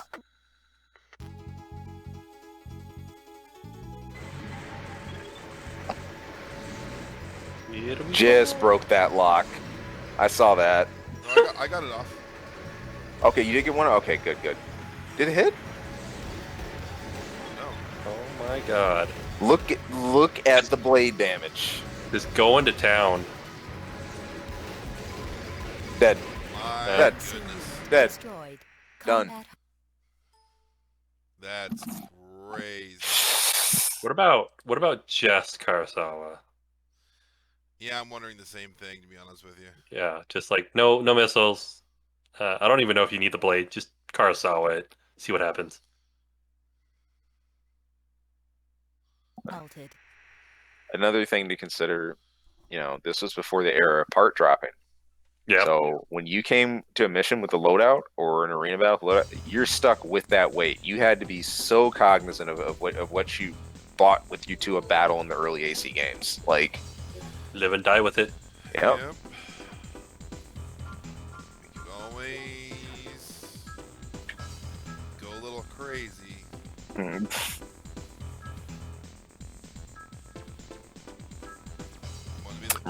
Would be the first time I've done it. You're going back to your strategy from another age? Oh, man. Wouldn't be the first time I've done it. Literal another age. Oh, these man. Gatling gun arms, man, are no joke. Or if I want to go really crazy and just go cannon arms, just blow it up that way. I've done both.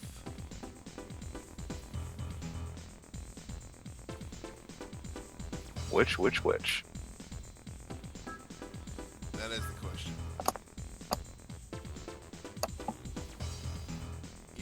Which ones are these? Are these the howitzer?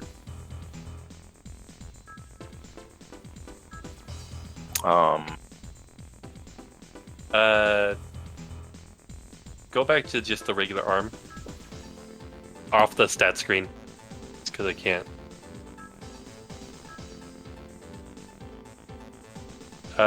Should be the long one.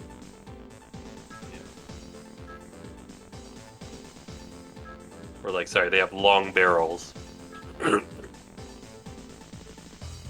These are the crazy ones that were introduced in this one, I believe.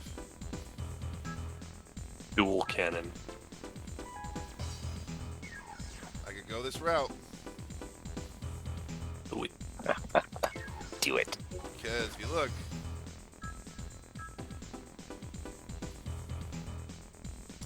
may notice. Ammo type is solid. Solid. Yep. They're crazy. Yeah, it looks like they do some pretty solid damage there. Sit like a freight train. Yep. Granted, also could go this route. And have it be affected by my energy optimal parts. Right now, this only gives you 20, which gives me 10 shots. You Option. gotta make them count. Yep. I think I'm Well, gonna- the other... Are you still keeping the back units? Yep.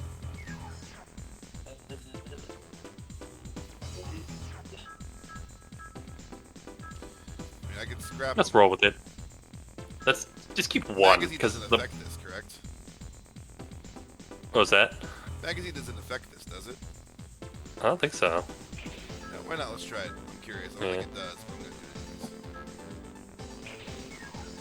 anyways. Not avoid anymore. I'm just, I'm gonna go in here. I'm just curious. Let me go down this one.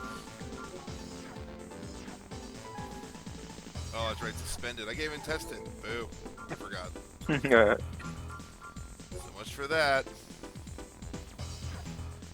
I was gonna test it. The face when you have an in-school suspension. Yep. Mindful. I was gonna test it. Oh man. Gosh, it was just so crazy. But this fight, yeah, this was a block for me both in MOA and in Another Age. It does affect it. Look. Oh yeah. I There you have go. more shots. God, so fast. Gosh, that shot Now though. why do you insist Beat. on interfering?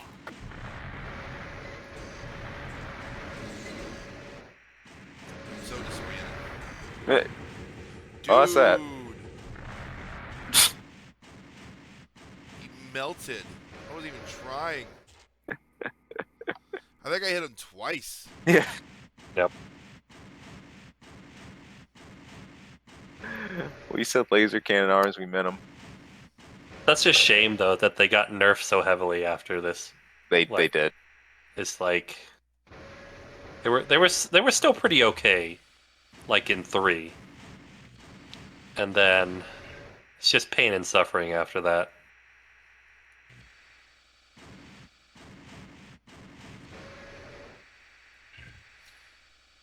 The corporation. You remember the laser blade arms?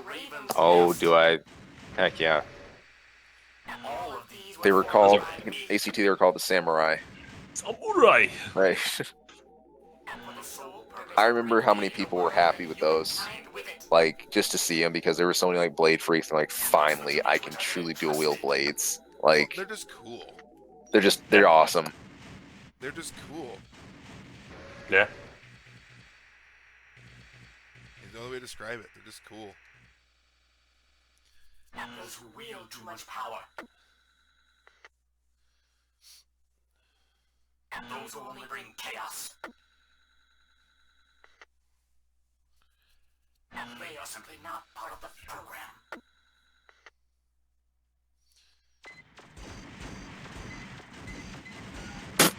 Jesus Christ. The lag.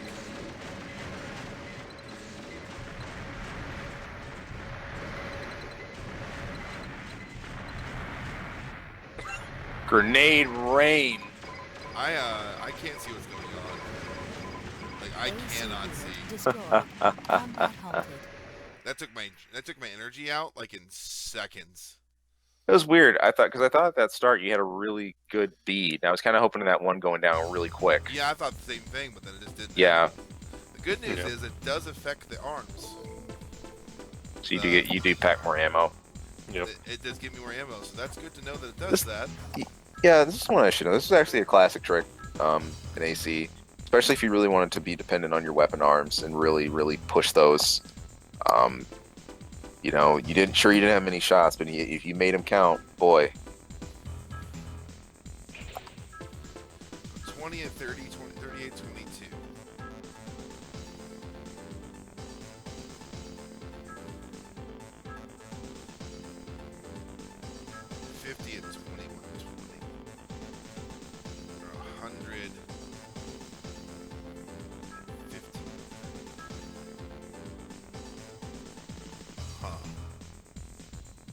I think this is the better deal between the two.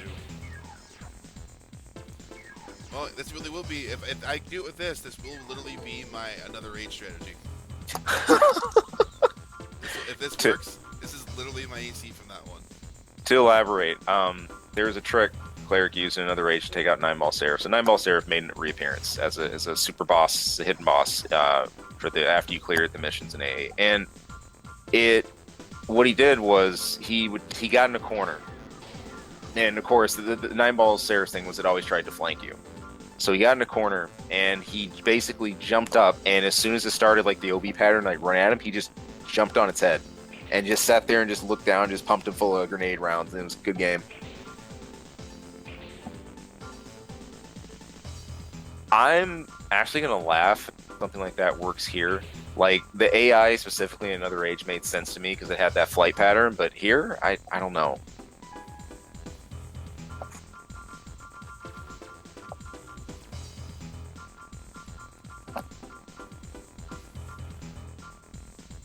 Lock-on time doesn't matter in this one.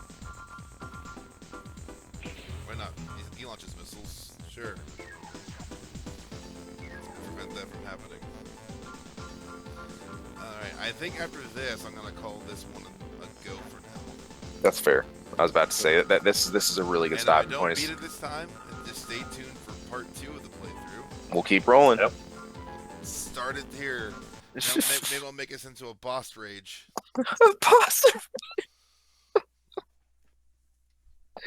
Going in cold to 9 Ball Serif after how many years? System engaged. Yep. Gosh. Cruel and unusual punishment right here. Why are all of you here?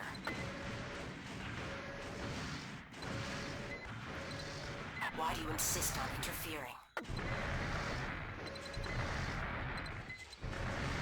I like how I have like the reduced recoil option Yeah. parts on now. You know. Yeah, I feel like I'm like worse than I was before.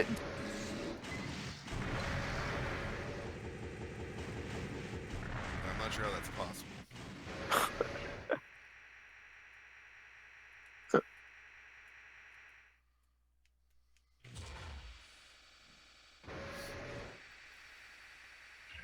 So good. I do remember, Cheng, when I beat 9 Ball Serif, it was I had the Karasawa. Makes sense. That saw me Just- through. Yeah. Just Well, makes my it next attempt is easier, gonna be so- Karasawa with dual back magazines and just All go these nuts. were formed by me That'll be my next try. for the sole purpose of recreating the world and humankind with it. No. Thank you. That's the duty to which I've been entrusted. So I might lie. If I don't do it this time, I might go just Karasawa and magazines and the optional parts and just go to town with the Karasawa and see what it does.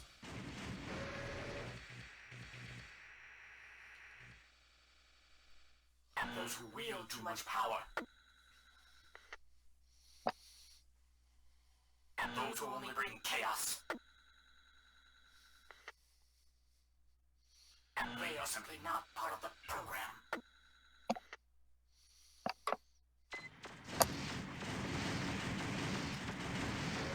That's right. Stay on him.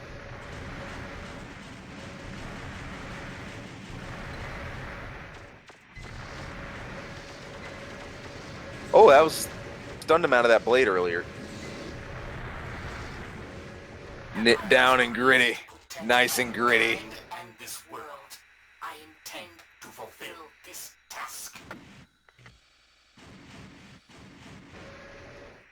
Talking Alright. dirty, hairy, gritty. We'll find out. Next time. Cut it here.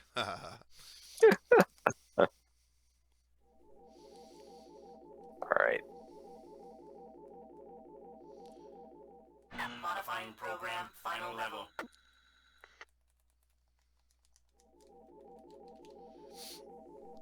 All system checks are complete.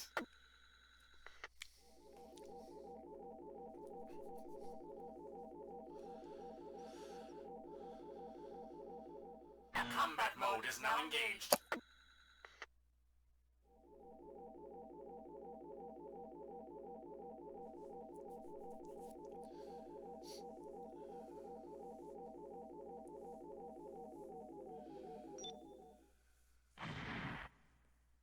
Alrighty. Here we go. Target verified. Commencing hostilities.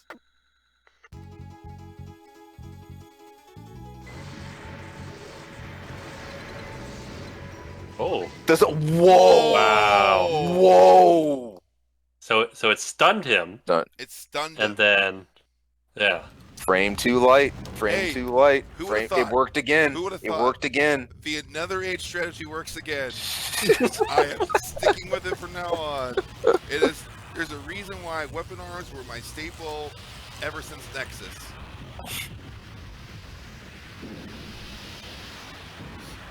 Too much stun.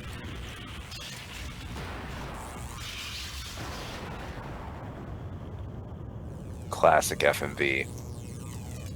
I'm not gonna lie, it feels good doing it with them. That's good stuff, man. Feels That's some proper. retribution. Feels like me. Go from losing to blowing them up in 7 seconds. There's So so thanks- much that's. Sorry, I was saying there's so much that's just awesome about this scene for how indomitable 9-Ball is. Even in this state, to be like, I will kill you one way or another. I love it. This communicates everything about 9-Ball we'll see for the rest of the series. It's great. It's great.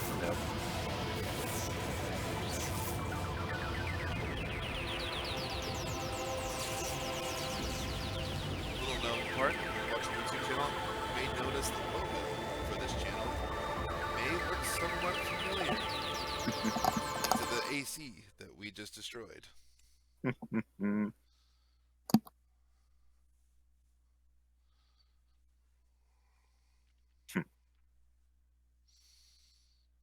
We shut down the Raven's Nest. Yeah. Whoops. Can you imagine saying no on saving data here?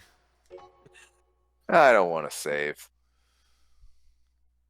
Just run it back. Run that back. Run it back. Salty run back. Hey, with 9-Ball. that setup, I'd run it back. Guy got destroyed. He died faster than the other ones. Yeah, he did. You know what? That I don't remember. I think it was Project Phantasma, but I think there was still an AC that killed you more times than that. Yep, Or am I there was. misremembering? You are correct. Yep. There was. Mm. That would have been from the arena from the first one. Yep. When they killed me multiple times. Shoji So there's, like- Kawamori. There you go, everyone. That is Yes. more or less. We missed a few missions in there because it pops back and forth. But that Yeah. more or less is the quote-unquote story of Master of the Arena. He's not the resurrection of 9-Ball from the first game. In even more prime form as 9-Ball Serif, as we affectionately dub him or know him as. I mean, fighting 9-Ball 4 times in one mission. I mean, this is what I think happened. Ready to pitch meeting? Hey, Master, here's my idea for Master Unit. Ready? Yeah. Bring back 9-Ball. Cool. I love 9-Ball. Let's bring him back. Okay. He's gonna show up like 4 or 5 times in missions. Great. I love that. Great. So the final mission, you know, on the first one, you had to fight him twice. Like, yeah. This time, you're gonna fight him 3 times. But the first time is right away. The second time, there's 2 of him, and then the third time is this ultra amazing version of him. What do you think? Yeah, I'm sold. Let's do it. That's the pitch meeting for this game, basically, for this boss character. Nothing but 9-Ball. Yep. Oh, man.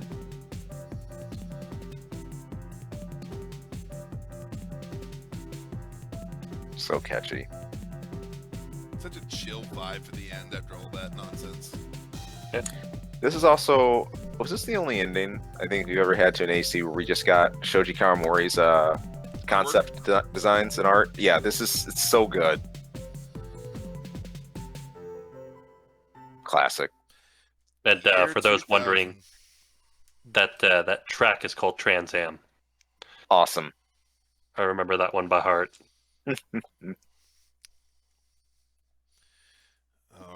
And that was Master of the Arena. Very, very cool. Very cool. Everybody, hey, thank you. Thank you guys for hanging with us through the ride. Cleric, thank you for playing, man. Thanks for having us on board. Oh man, I love this stuff. It's been a blast. Honestly, I'm looking forward to doing the full playthrough all the way up and through at least the PS2 generation, at the very least. Yeah. Wait, where am I at? Ooh, wait, which one's which? Oh, it's gotta be this one because I have less credits.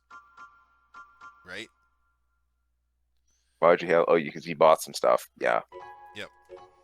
Gotta be this one.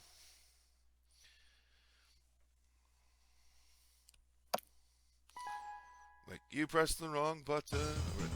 Mm. And we're back. Go in the mail. Nothing new.